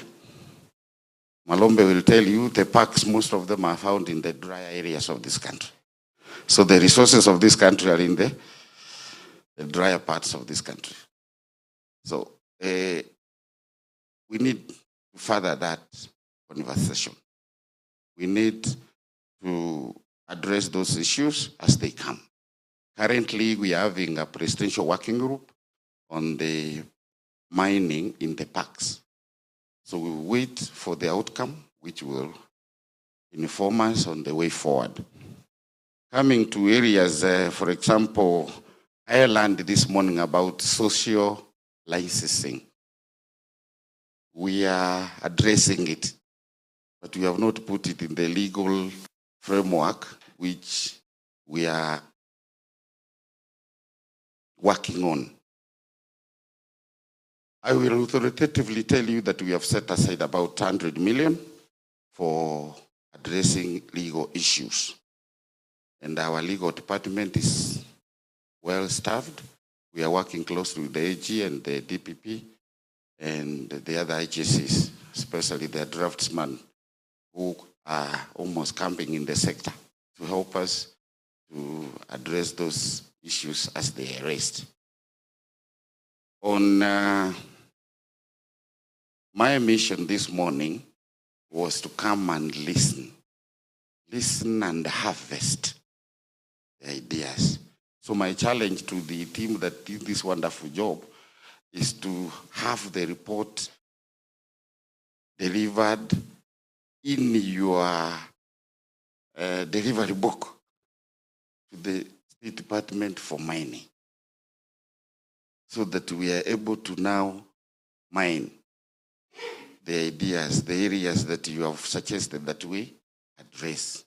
We learn from you because you've heard that we are doing reforms. We are doing, from my sister Wangombe, she revealed to you that we are reviewing the Mining Act, which came into being after 76 years.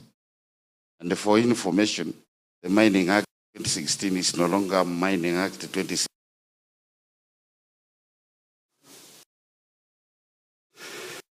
Then I would then address the issue of social licensing. The current CS, His Excellency Muvulia, is a former County Governor Kwale, an area that the best titanium is based in, and where the report is coming from, or where the report is based, has instructed us, after every procurement process, we must have a negotiation with the winning. What do? We bring out those issues like community participation, the local areas in amenity form, not that document of winning a contract. We tie them to make sure they will consider the local communities in their endeavors to harness the resources around the area. So now what we do, after we award a mining license, prospecting license, the minister writes to the county governors responsible in that area to give an objection. So that one we are implementing to the letter, and I don't know whether the report got this before we started implementing, because so far we have issued a number of licenses and we have been writing to the respective county governors. I also picked a lot from the report. For those who have written their thesis, yeah, it's a well done report. So hii team tutawapatia masters. Tutawapatia power to do all our things too. Thank you. Then we will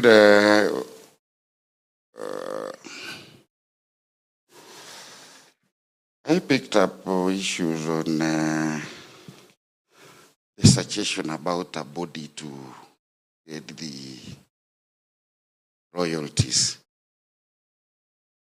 Currently, it's the ministry that does it through the cadastre, and we will agree with you that there are loopholes because we've been having shortage of staff.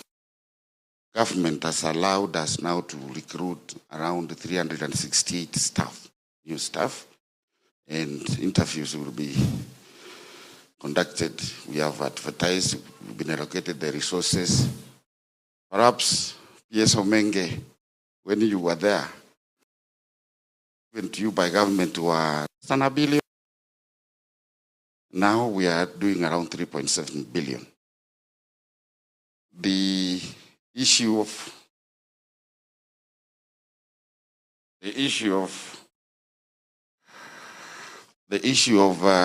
resources being tied to the sector is coming out from, we agreed that we are not going to use this information beyond here. The Presidential Economic Advisory Team is doing a commendable job, and they have focused on our sector. That's why they have said they will want us to move from the 3.8 billion, which we've done the average 3.8 billion, to 15 billion, which they revised to 12.5 billion this financial year. So we are directed accordingly to contribute to the GDP, and the resources have been there to us to do all the reforms. We can revamp the sector. On that note, I wish to inform you that now we have a mining police unit. This will help us in enforcement. The officers I told you we have been allowed to recruit, we have around 100 who are inspectors of mines. They will be enforcing the issue of royalty payment. We are organizing mulling over posting officers to the sites. So we welcome your sentiments, as I've said, and on the issue of KRA, this is a conversation we are Kenyans. We listen to the ground. The ground now is this research.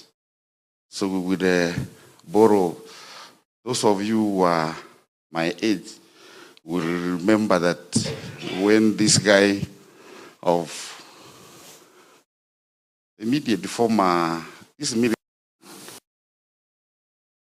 who took over Nairobi, Badi, when he involved, when he recruited KRA to start collecting tax for Nairobi, it shot from 22 billion to over 50 billion. So the idea is not bad. We would welcome it, and when I go back, it forces me to go and do a back to office report so that my boss can do this and take cognizance of it. Then we have what remaining policy will help us do is carry out those sting operations, because there is a problem which I did come out very well. Illegal mining. 90%, Madam Wangombe. Yes. So, and I know we will make our headway out of the system to give good results. We have an issue with the 10%, but we made a very good presentation to our committee last month. They put the idea. That's where they allowed us to have the 1% levy. Mentioned it. And we think we would make good progress on the 10%. Indeed, like the former late President Moi used to say, mwanadamu wezi mwelewa. The counties, are they represented here? The counties want the 10%. So we have a stalemate somewhere. We are telling them the 10% was meant for the community where they, and the framers wanted us to address them. But they are saying the communities belong to them. So we also ask as government how we, then it should have been 30%. So we are there. My sister talked about 7 stages. I don't call them bank accounts. I call them stages, because every time you mention money from the treasury tells you, hey, this is public money. It has to be accounted for. The moment you bring in the Auditor General, it will mean that the money will have to go to the consolidated, the CDAC money must go to consolidated fund for it to attract that process of being audited as public funds. So these are proposals we need to consider going forward. And I have seen my good sisters from Haki Madini and, of course, the conveners of the meeting. We are ready for more research in this sector. We are a sector that has been misused before. My boss, akikuja sitaki kuongea mengi, he will tell you that somebody will apply for a prospecting license, he'll go down there and find 3 minerals. Cheeky enough, they will apply for a license for 1 mineral, but they will be annexing 2, 3 more. So we have now discovered that and we are addressing it. So we tell you to pick the 3 by law, that we also get the royalties from those ones that are you have discovered. So we are implementing of the law. The framers of the act were very prophetic. They knew these things will be happening. When you go to Meru, for example, there is tantalum. That tantalum inside there is another precious mineral, which they don't declare. But as a professional, PS will clarify on that. And I liked that section where one of us suggested that the reports that are shared online for us, the elites. Sometimes I like when I'm in public fora like this one to tell you that in Kenya we have two forters, the idiots and the elites. So the reports are shared among the elites. So the idiots don't get what we are discussing here. So I want to really ask best Kenya, ni ngumu ndugu kuandika hiyo ripoti na Kiswahili. Mwende mfunze watu pale Kwale. You have 2-3 meetings. You disseminate the report to them. That's what the sector is being told to do. Because these guys are not aware of these reports. Because we share them in facilities like this one. We go back home. That's all. Thank you. So we would welcome those ideas. Then we have the best countries that do mining on earth. You mentioned them, brother, your name? Isaac. Papua Guinea nimeisikia leo, but we have in Africa, we have Botswana. We have, in Africa it's only one, so Botswana, PS will clarify. Then Australia, Canada, and the US. Those are almost the best practices. We need to have them, we study, read, and adopt what they have. But do we do that? We sponsor officers to those good countries. We have even taken, PS has given us the sector 2 mineral economists, courtesy when he was in PS mining. He sponsored 2 officers to Australia. Now we have 2 mining economists serving the ministry. So we are moving somewhere. We want to know what minerals do we have in this country and the economic value. So as we move, please incorporate ideas like those ones so that the sector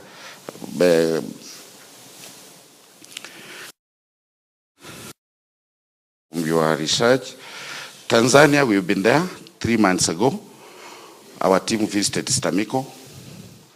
And that's how my sister told you we also named ours to be Namiko. Namiko has been empowered.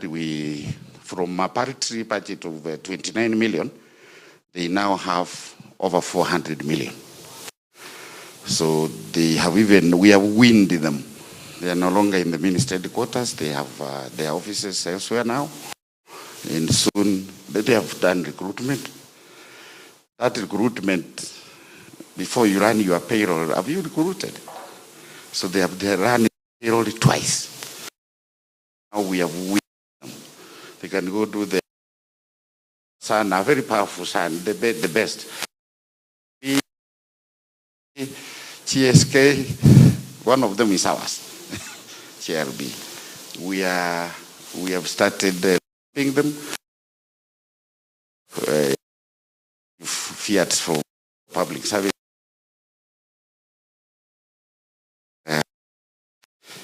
Basically, I will want to stop there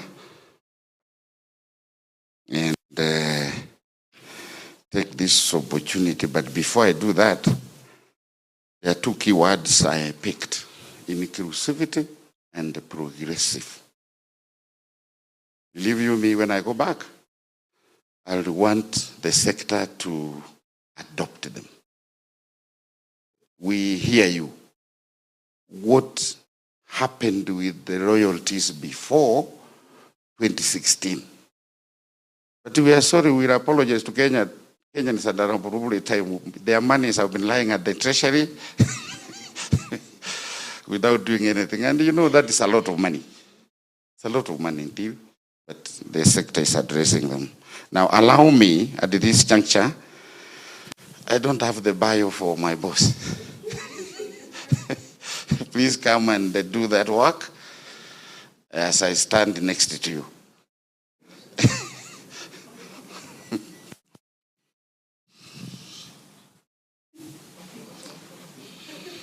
It will be me introducing him. Yeah, so thank you so much for that, Dr. Onyancha. Though I know you've indicated you're still pursuing the doctorship. Yeah, and I'm so happy when you mentioned, when you emphasized the words progressive and inclusive sector. And as Kenya Human Rights Commission and Hakimadini, we are very much open and willing to work together with the ministry, and we'll be so happy to deliver the report and exploit areas of collaboration and partnership. So thank you so much for that. Yeah, so yes.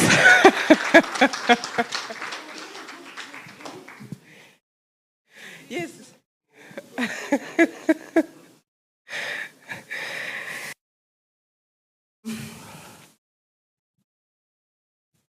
Mr. John Omenge, as already introduced by Hannah, he's the PS, he's the emeritus PS mining, blue economy and maritime affairs. He holds a Bachelor of Science in geology, and from the university, the Pune University of India, and also Masters of Science in Mineral Exploration and Mining Geology. He served at the ministry from March 2018 to January 2020, possessing more than 40 years of service as a geologist, having worked in private practice and also government for more than 36 years. He has wide experience in various aspects of exploration, development of mineral and geoenergy resources in Kenya and beyond, including policy, legal, and regulatory frameworks. In addition to that, he has closely worked with civil society, and he's a friend of Hakimadini Coalition. Karibu sana. With such an overwhelming introduction, join me in welcoming my former PS, friend, and for full disclosure, tribesman. So I'll teach you as he comes. Tufanye mkono namna hii. Anza na kidole moja. Ya pili, ya tatu, ya nne, ya tano.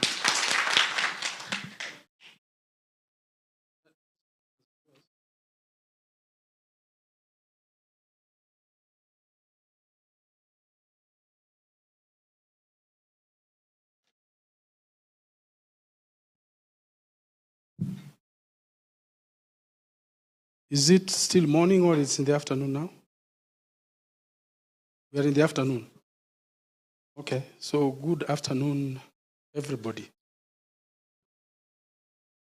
Good afternoon, everybody. Good afternoon. Thanks, Mr. Onyancha, for clarifying a number of things that were said here, and some of which left me wondering whether it will be okay for me to stand here and talk. Anyway, so members of this coalition of Madini, Hakimadini, how are you? You are happy? Some are not happy. I'm looking at people's faces. I had some flu, and therefore my voice may not be one of the best at the moment, but I'll try. Thank you very much for the invitation to come and share with you our sentiments regarding the report that is being discussed here. Full disclosure, I worked at the Mines and Geological Department from 1984. I don't want to ask other people when they were born or anything when it comes to that. And worked in Nairobi for 10 years. I also worked at the coast for 10 years. From 1995 at the coast, and I left in 2005. So when you are discussing this project in Kwale, you know you are discussing a project that I managed myself. We are discussing issues which I know better than you do. Believe you me. Unless you sat with somebody who worked in the project and they gave you that information, there is some information gaps. And I could see those information gaps as I sat there. I'm not here to defend a position, but I'm here as a Kenyan to espouse and insist on the need for us to be genuine all through and to avoid what I will discuss as my last point, adversarial approach.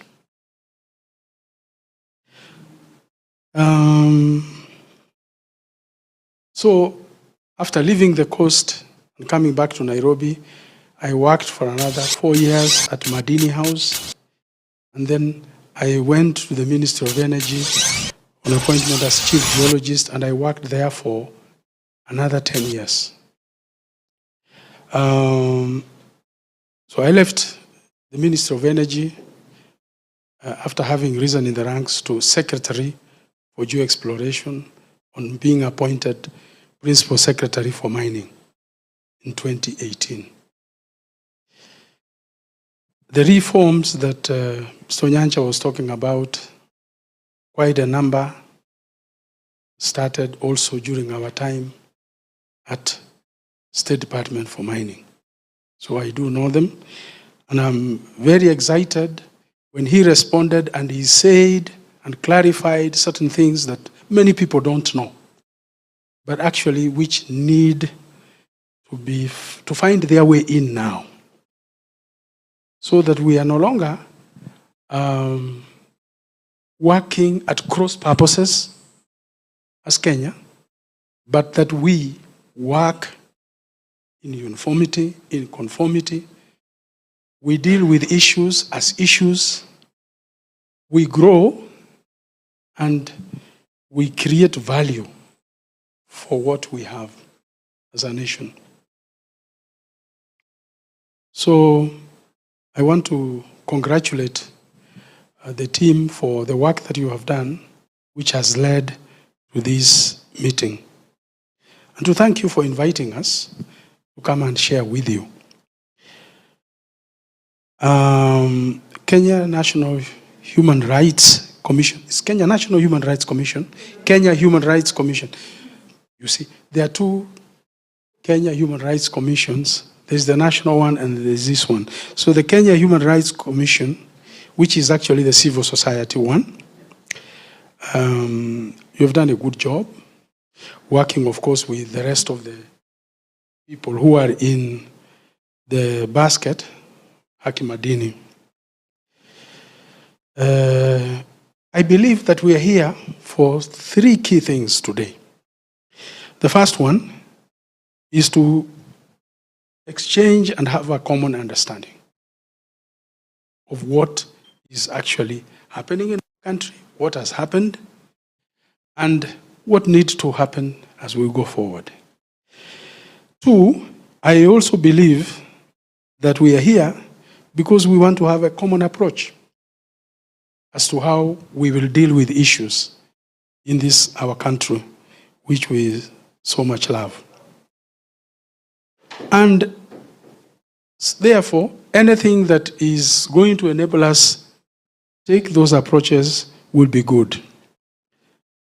I also believe that the third reason why we are here is to forge a common way forward. Common way forward. And I think it has been articulated here. I didn't share my notes with anybody, but it has been stated here. So a common understanding of revenue and royalty. You know, all of us, in one sense or another, are business people, isn't it? Even at home. We do development, don't we? We get money.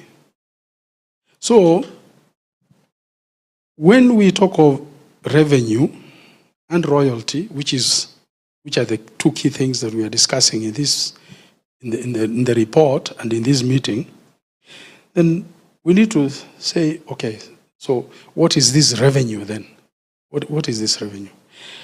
That in the business sense, revenue is money which is generated from normal business practice. So any money which is generated from normal business practice which we are doing becomes revenue, isn't it? Now, that also means that we will have some targeted approaches as to what we do, and therefore how we will collect that revenue. That revenue will be any amount of money which, by virtue of the operations we undertake, is coming to our hands and into the organization, into the home, into the company, into the country. Because here, the company we are looking at is called Kenya. We are collecting revenue from mining. So the organization is Kenya. So there is therefore a need to understand that when we are talking about revenue, we are talking about the gross figure, everything. You know, this is very important. We are talking about everything that is coming to us. So in mining, we want therefore to say we need to understand we talk gross. What about royalty? Why this word royalty? You know, royal, you associated with kings, queens, isn't it? And you associate that with power. Okay? The kings, the queens, these people, they are referred to as sovereigns, you know that? And quite a number of our sisters who spoke ahead of us have a master's degree from Dundee University in the UK. So they will understand this thing very well. The sovereign will be the queen, will be the king. So how did we land ourselves into this thing called royalty? How did we get to call it royalty? Why? It so happens, and Hannah Wangombe asked that question, what was happening before 2016? Was there any royalties that were being collected? There were. There were. Believe you me, as far back as the days of the Imperial British East Africa Company, that would be in the 1890s, the end. When what is today Kenya, at least a huge chunk of it, was under the control of this organization, Imperial British East Africa Company. You've heard about it. There were mining activities. There were people who came to Kenya whose interest was to come and establish mines. And they did. They started mining. Hannah Wangombe, the Mining Act is, the original is 1920. It's the 1920s. Before that, there was some ordinance, but money was still being collected. Why?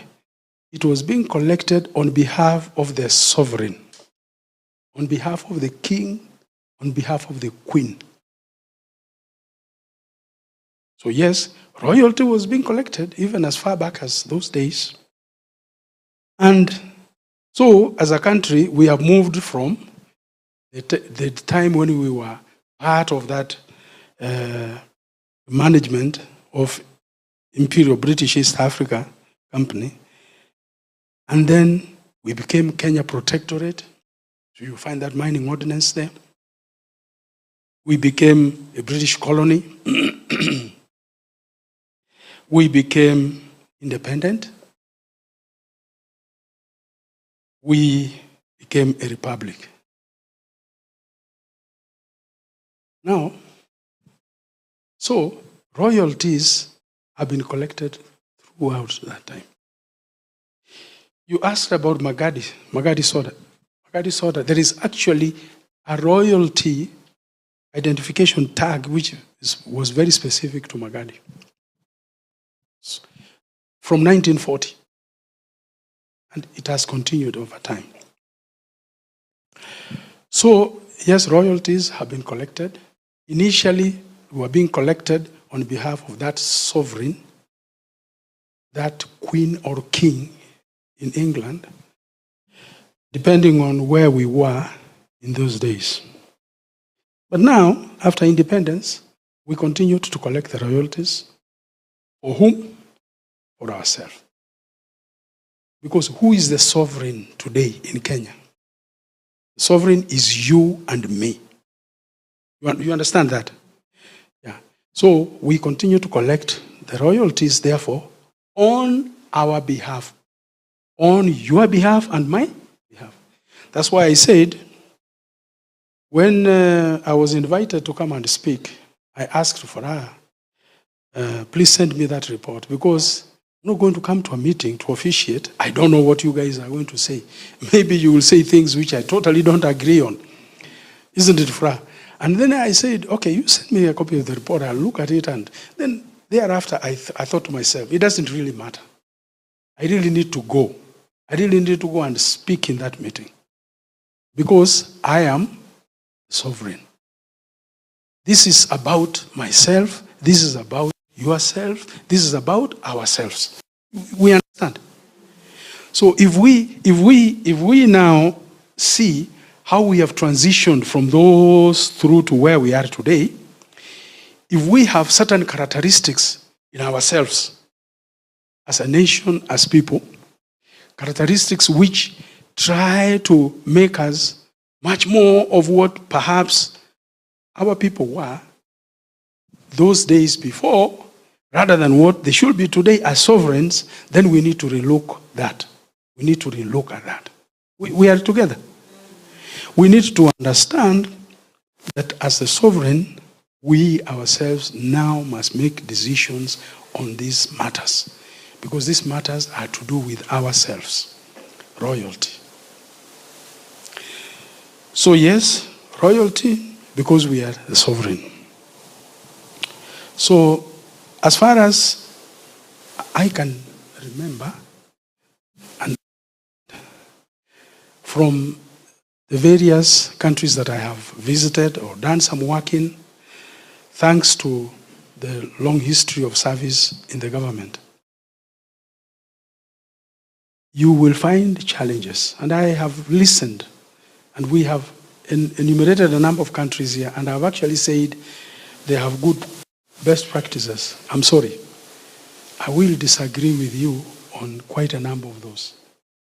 I have worked in Canada, spent some time in the mines in Canada for my industry attachment for the MSc, and I know what goes on in Canada.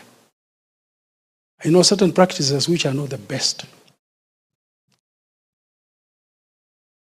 I have done some things in Australia. I've worked in a number of countries. I think, let us be fair. Yes, there are good practices in certain areas, but also there are practices that leave a lot to be desired. So My second issue, having a common approach in regard to the report that we have. Do I believe in everything written in that report? No, I don't. I don't believe in everything which has been written in that report. Believe you me, I don't. And I have reason, because I do understand certain things better than what has been done in the report. I'm not blaming the people who wrote the report. It depends on how they got that information. So there is a lot more information that could go into that report. For example, Maumba Nguluku Joint Executive Committee, who were the community committee, complete with a constitution, etc., which was helped to be put in place by the government. And I was head of the provincial office at the time at the coast. They have a lot of information. The projects that we have today, which have come out of work that was done by the Maumba Nguluku Joint Executive Committee, include the cotton growing project, which has become now a big project in Kenya. That is how it started in Kwale. How did we get it done? James Mukeku and the other members of the Joint Committee, who did a lot of research. Some of these guys are retired government officers. They did a lot of good research. West Africa and different places. They visited different areas. They helped put into place those community projects. Why? Because we knew and understood and argued with them and said, one day when the mining is done, it get exhausted, because minerals get exhausted. It's imperative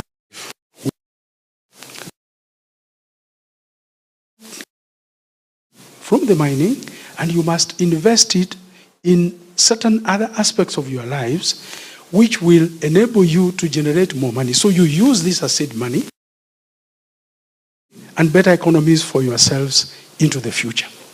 And thank God that that community in Kwale understood that. And so you can go and have best practice of sustainability. I did not hear that. Was there anything like that discussed in that report? None at all. So it exists. And you have seen it. If you have an engagement with the people in Kwale, they will explain certain things.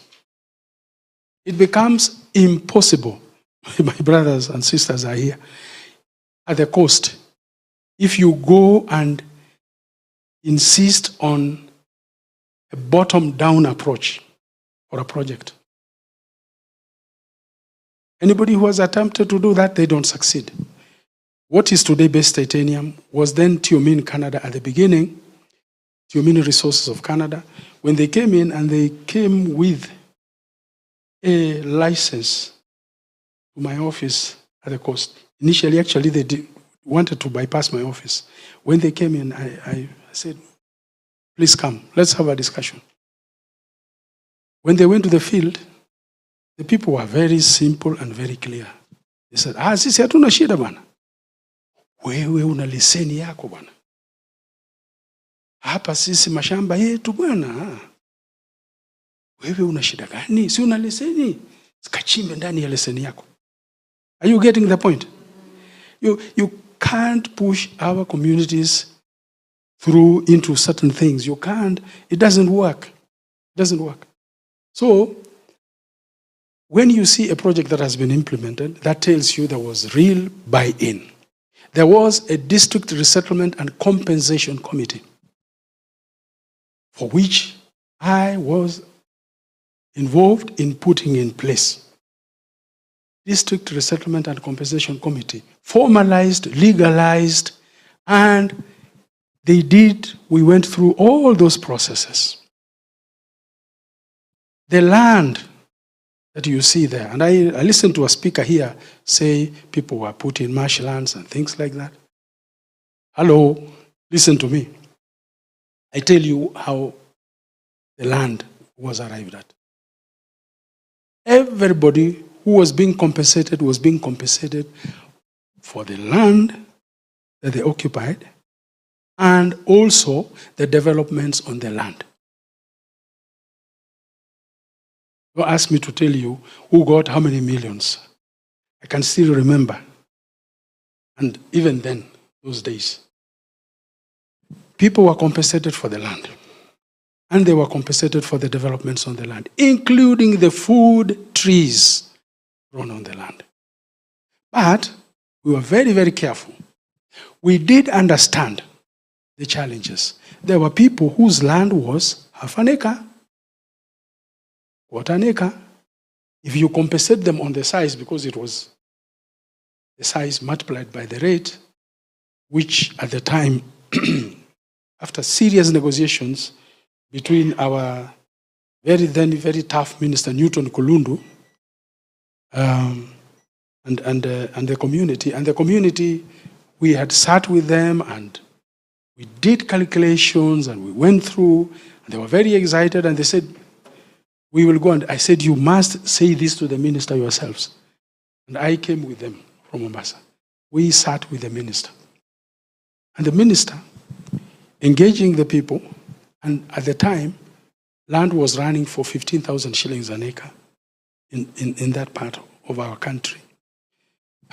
The minister said, no, we can't give our people 15,000 shillings. It was a can. So he pushed the company extremely hard. I was in the meeting. One day, no agreement. The following day, the third day, minister just took his books and banged the table, and he said, 80,000 shillings per acre, take it or leave it. And to me, we were very like, but the people on the ground have asked for 15 waziri, then you are telling us to give it. He said, who told you?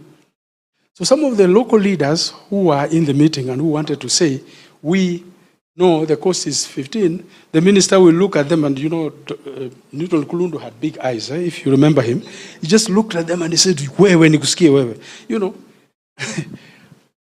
Eventually settled on that 80,000. And people were compensated for all their food trees and all the developments, everything, including the cow pens and all that. Then, quite interesting, we discovered that even at that rate, there will be people who will not be left as better off as we thought they should. So the minister said, you tell me, PG, what do we do? We went and checked and we found that the minimum economically viable land unit in Kwale, as at that time, was 5 acres. So we recommended to the government, let the government give everybody in the project 5 acres of land on its own volition. This is government now giving. So these people, they get their compensation for their land, for their trees, everything. But again, the government gives them 5 acres of land. Its own land, the government. Why? Because we said, our recommendation, if you give them these 5 acres, they will not go and suffer if all they had was a quarter an acre or half an acre, and their compensation has been for that, plus any development which is on it. At least we are sure they'll be able to have food. So government was very good. They said, okay. At the top, they said, then what we do is this. We'll give them 5 acres for farming, and we will also give them a quarter an acre where they're going to build their houses. And that is how the Maumba, that is how the settlement area in Murima, Bwiti, was created. So I know about it. And I've been to the sites myself many times.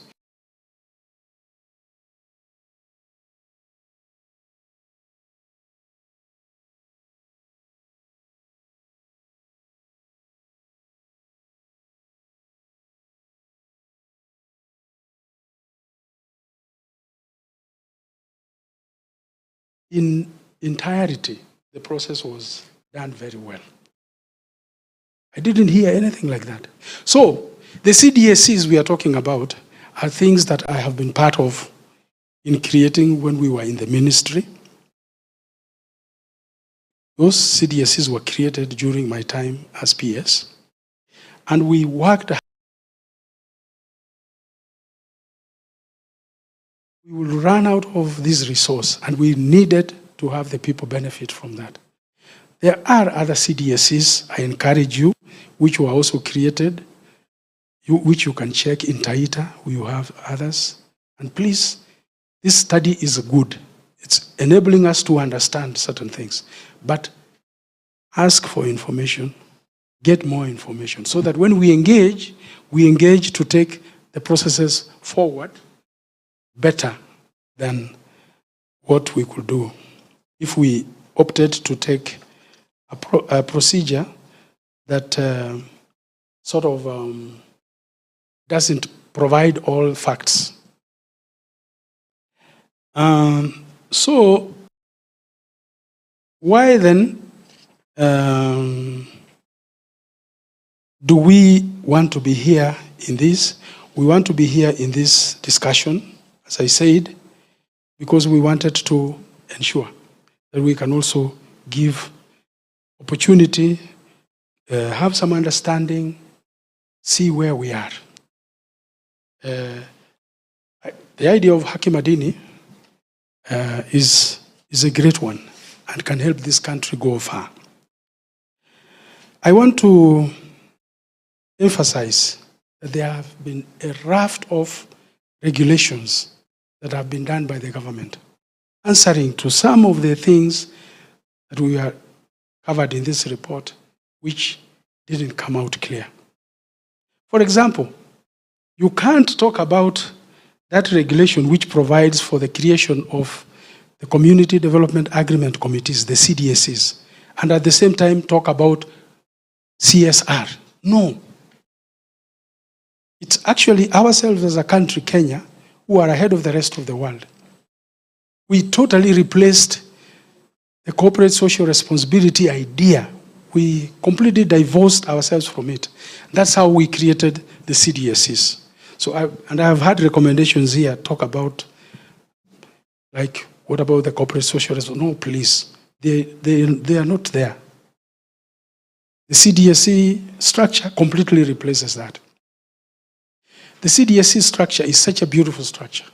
The membership is such a great membership. Yes, I know there can be certain influences that need to be moderated. We have a wonderful country. We have moved through this. We have the Constitution 2010, which provides for public participation and other structures that we can enforce upon this industry and create more value.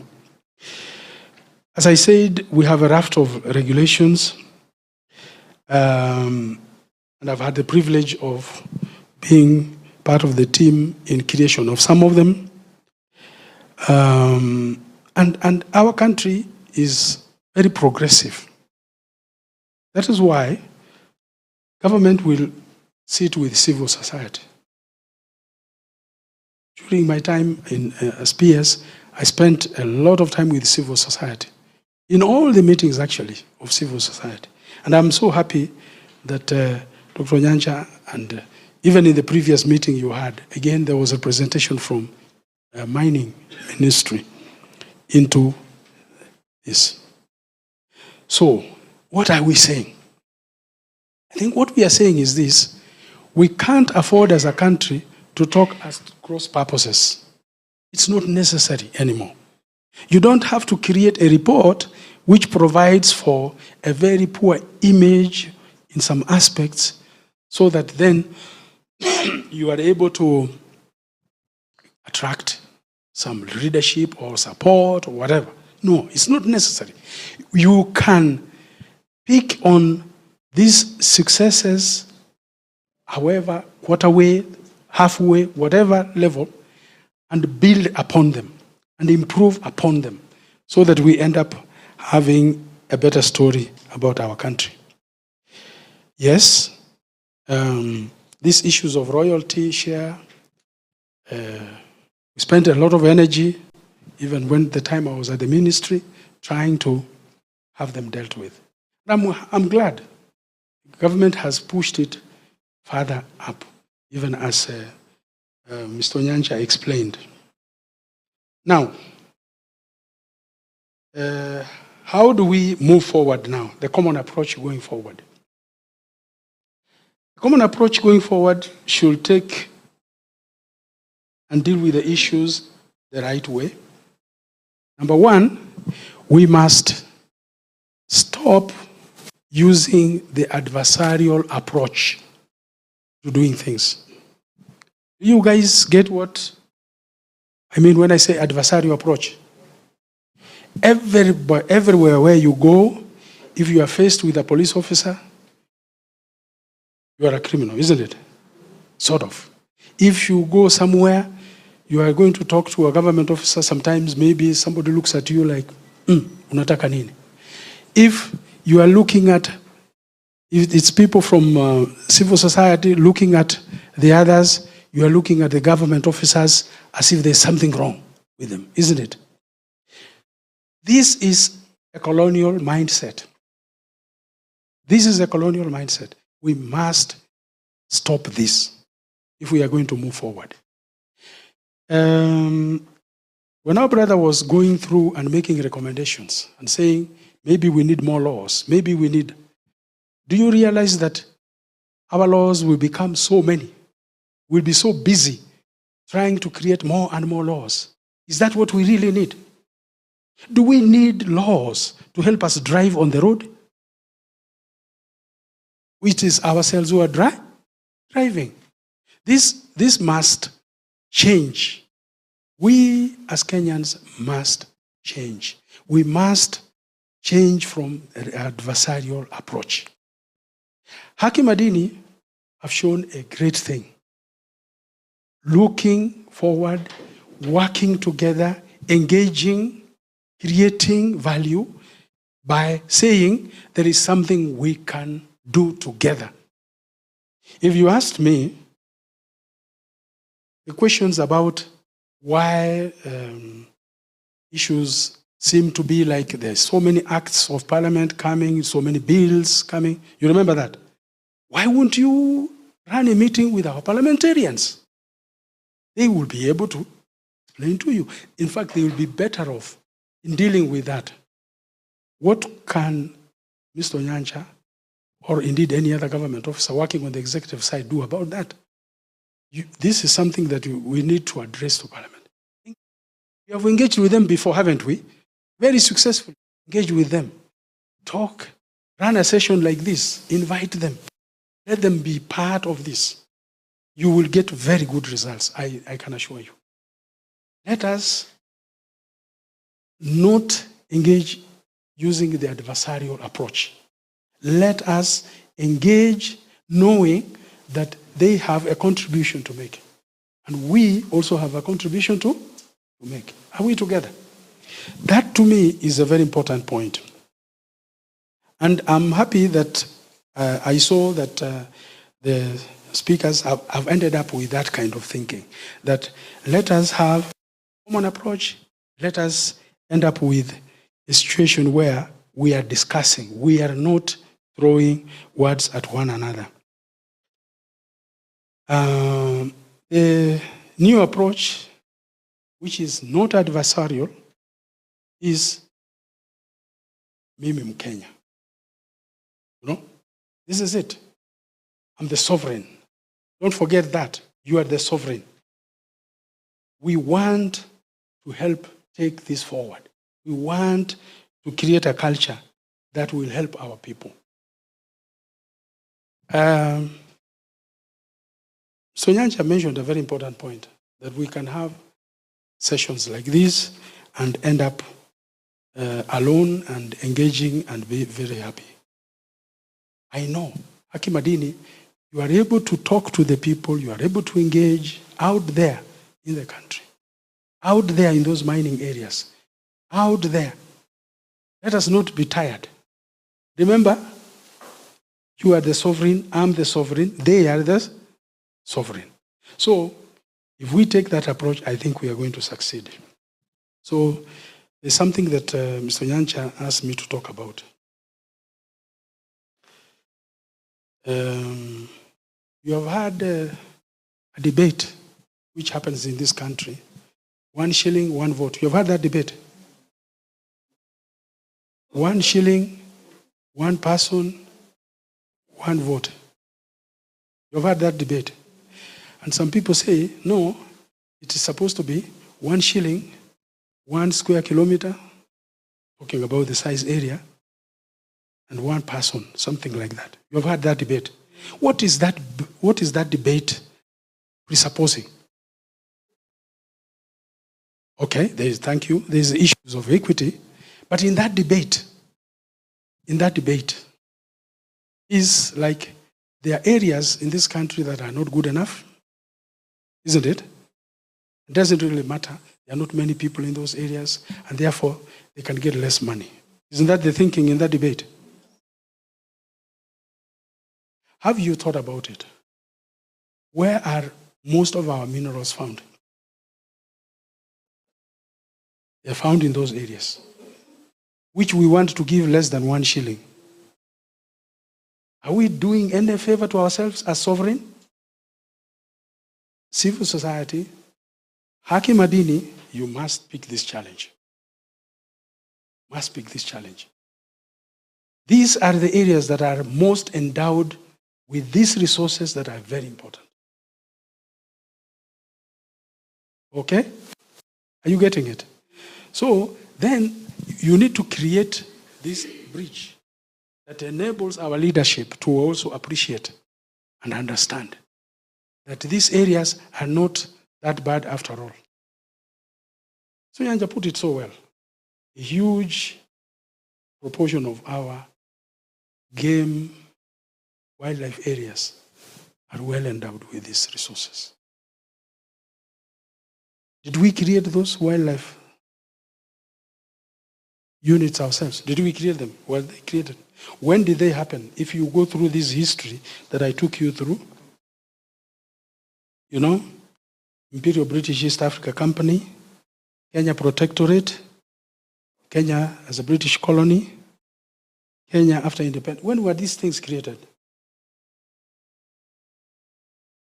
Most of them during the colonial time.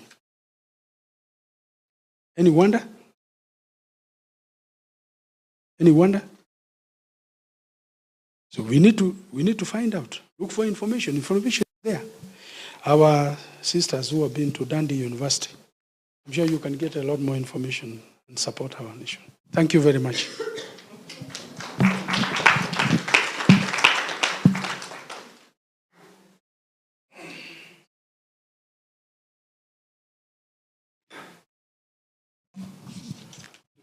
Thank you very much, Emeritus PS Bwana Omenge. Very weighty reflections. We are almost wondering whether to go back to the drawing board, but maybe not yet.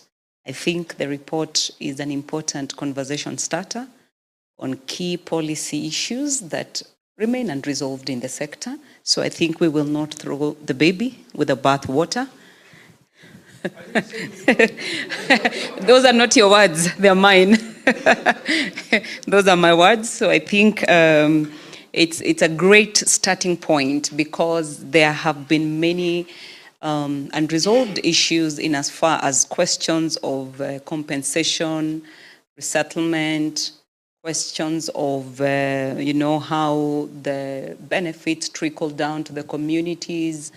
I think those issues are still pertinent and need to be discussed. So we appreciate very much the feedback and the input. And I think it's a building block, one after the other. We had said about areas that needed further research, and I think that is where to start the conversation from. A few gaps here and there that can be filled in the next conversation, looking at what areas we can delve a little bit deeper to tighten and sharpen the areas that need to be sharpened. I think without further ado, we will move into officially launching the report. I'll request Furaha to help us with a few copies to the front. And I will request, we're not a very big team. I wanted to call a few people to the front, but I think it's fair. It's a fair ask to have all of us to the front because we are not too many in the room. Yeah, so if we could all move to the front for the official launch of the reports in assessing gaps on revenue and royalty sharing frameworks within the mining sector.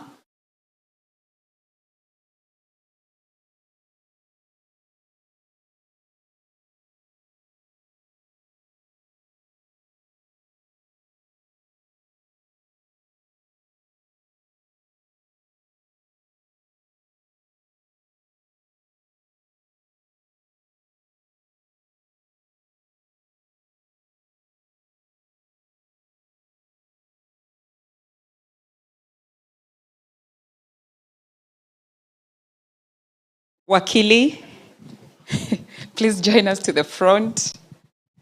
Cornelius Udur, the DED of KHRC. Madam Elizabeth Kariuki, who was leading our work for a long time at KHRC, Haki Madini. Yeah, I'm requesting all of you to come, but because I know a few people by name, I am taking the pleasure of the strength of the mic. I think I need to help not make it say everything you should. Okay, all right. Okay.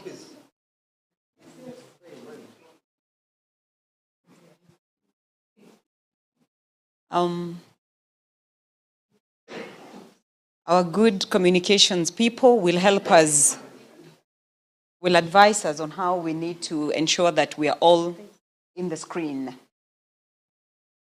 Because we have a very long circle, semicircle, so we need to all be in the screen. And if we have more copies, do we all have copies of the draft of the report that we are launching? Yeah. Yes, we have enough copies for everybody. Okay. We can form 2 lines, right? Yeah, sure. Dr. Onyancha, maybe you can move a bit to the front. The PS, emeritus. Yeah, okay. Okay. Yeah. Okay. All right.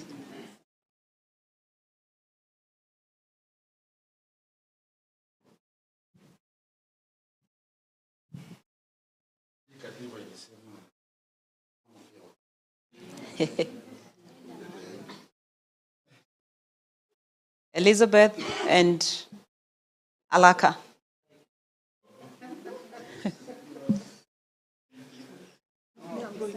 You want to stand? All right.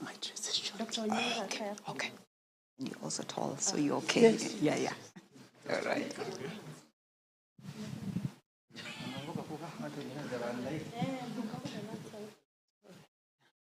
So great.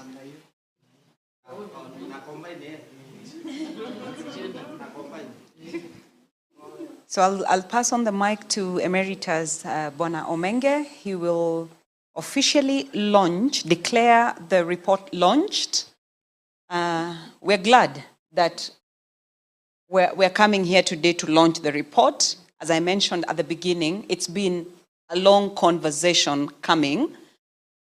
Gladys will remember, we even had a concept paper for a big conference that we wanted to convene to clarify issues on, sharing of royalties in the mining sector. So to see issues clarified in a report of this nature is definitely somewhere to celebrate, right? So we are celebrating the milestone of launching this report today, and Bwana Omenge will officially declare it launched. Thank you very much. As I sat there and I listened to, I thought, did I do justice? Did I make it look like we're throwing the baby out with the bathwater? I thought, no, I didn't do that. That was not my intention. I really said, and I need to clarify here, say that good work has been done. Okay? But we need to fill in these gaps so that we have a correct historical account. The number two, we don't wait. We build upon what we have achieved now to ensure that we overcome the challenges that we see today. Why I chose to say, use the words, how much legislation are we going to do which will solve our problems? Is it really the solution? No, it's not. We must create a culture amongst ourselves as Kenyans which helps us address issues. You know, if you are driving on the road and you just choose to drive through when it's red, do you really need a law to stop you from doing that? No, you don't. So what we are saying is,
is officially launched. Thank you. Assessing gaps in the frameworks in the mining sector in Kenya, April 2024. Thank you very much. Thank you for the good work. Thank you very much.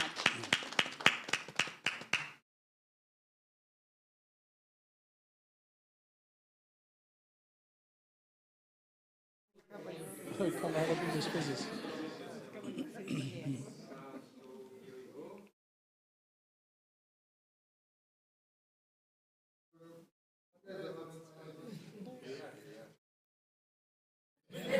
So thank you very much. Thank you very much, everybody, for making it to the launch. I will invite my colleague, Cornelius Oduor, the Deputy Executive Director at KHRC, to give us a short closing remark, and then we shall leave at our own pleasure. Lunch will be served. Asanteni sana. Thank you, Mary. Thank you, everyone. I think we've had a very robust discussion, and true to its purpose, this report was supposed to trigger constructive dialogue towards transparent and accountable revenue and royalties management framework.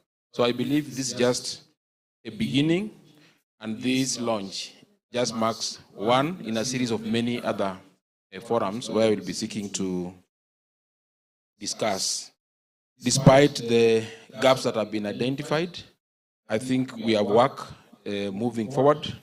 Key among them, just to highlight, it has been reiterated here in this meeting that we need to advocate for finalization of the pending bills in Parliament. And we know there's a lot of money in the Treasury that's waiting for this framework to facilitate a disbursement. Another key issue that we need to take home is harmonization of the existing legislations for standardization and effective coordination. We hear about the climate change, the Mining Act, and now the royalties. All this needs to be harmonized so that there are no overlaps. Need for monitoring and tracking royalties sharing for accountability in revenue sharing, and more importantly, what has been raised here as a gender-based violence in some of the mining counties. Critical again is the unpacking and sharing of the complex mining and revenue information for communities so that they understand and they engage from a position of knowledge. Domesticating best practices. I think we've been treated to the licensing provision, the audit agency, and even revenue sharing mechanisms. The need for multi-sectoral approach, that the whole issue around mining cuts across land, public finance, gender, climate change, and many other sectors. So we need to adopt a multi-sectoral approach, and I believe moving forward in this discussion, we'll be able to adopt this. Thank you, the chief guest, for enabling us to have a common understanding and a common way moving forward, and more importantly, the non-adversarial approach. So with those few remarks, allow me to pass a vote of thanks, first to the chief, our chief guest, for finding time out of his busy schedule to be with us here. Even after serving in the ministry for so many years, you're still very passionate to engage us and enlighten us on what has happened in the past and now what needs to happen moving forward. The chief administrator, representative of government here, I think this was very important that you were able to pick a number of issues, some of which you've provided immediate feedback and some of which will go into ongoing legislation around this process. Partner organizations who are members of the Haki Madini, and more importantly also our partner Oxfam, whose financial contribution has made this publication possible. So I want to thank everybody, staff of KHRC and our media team for making this happen. Thank you, and lunch is served.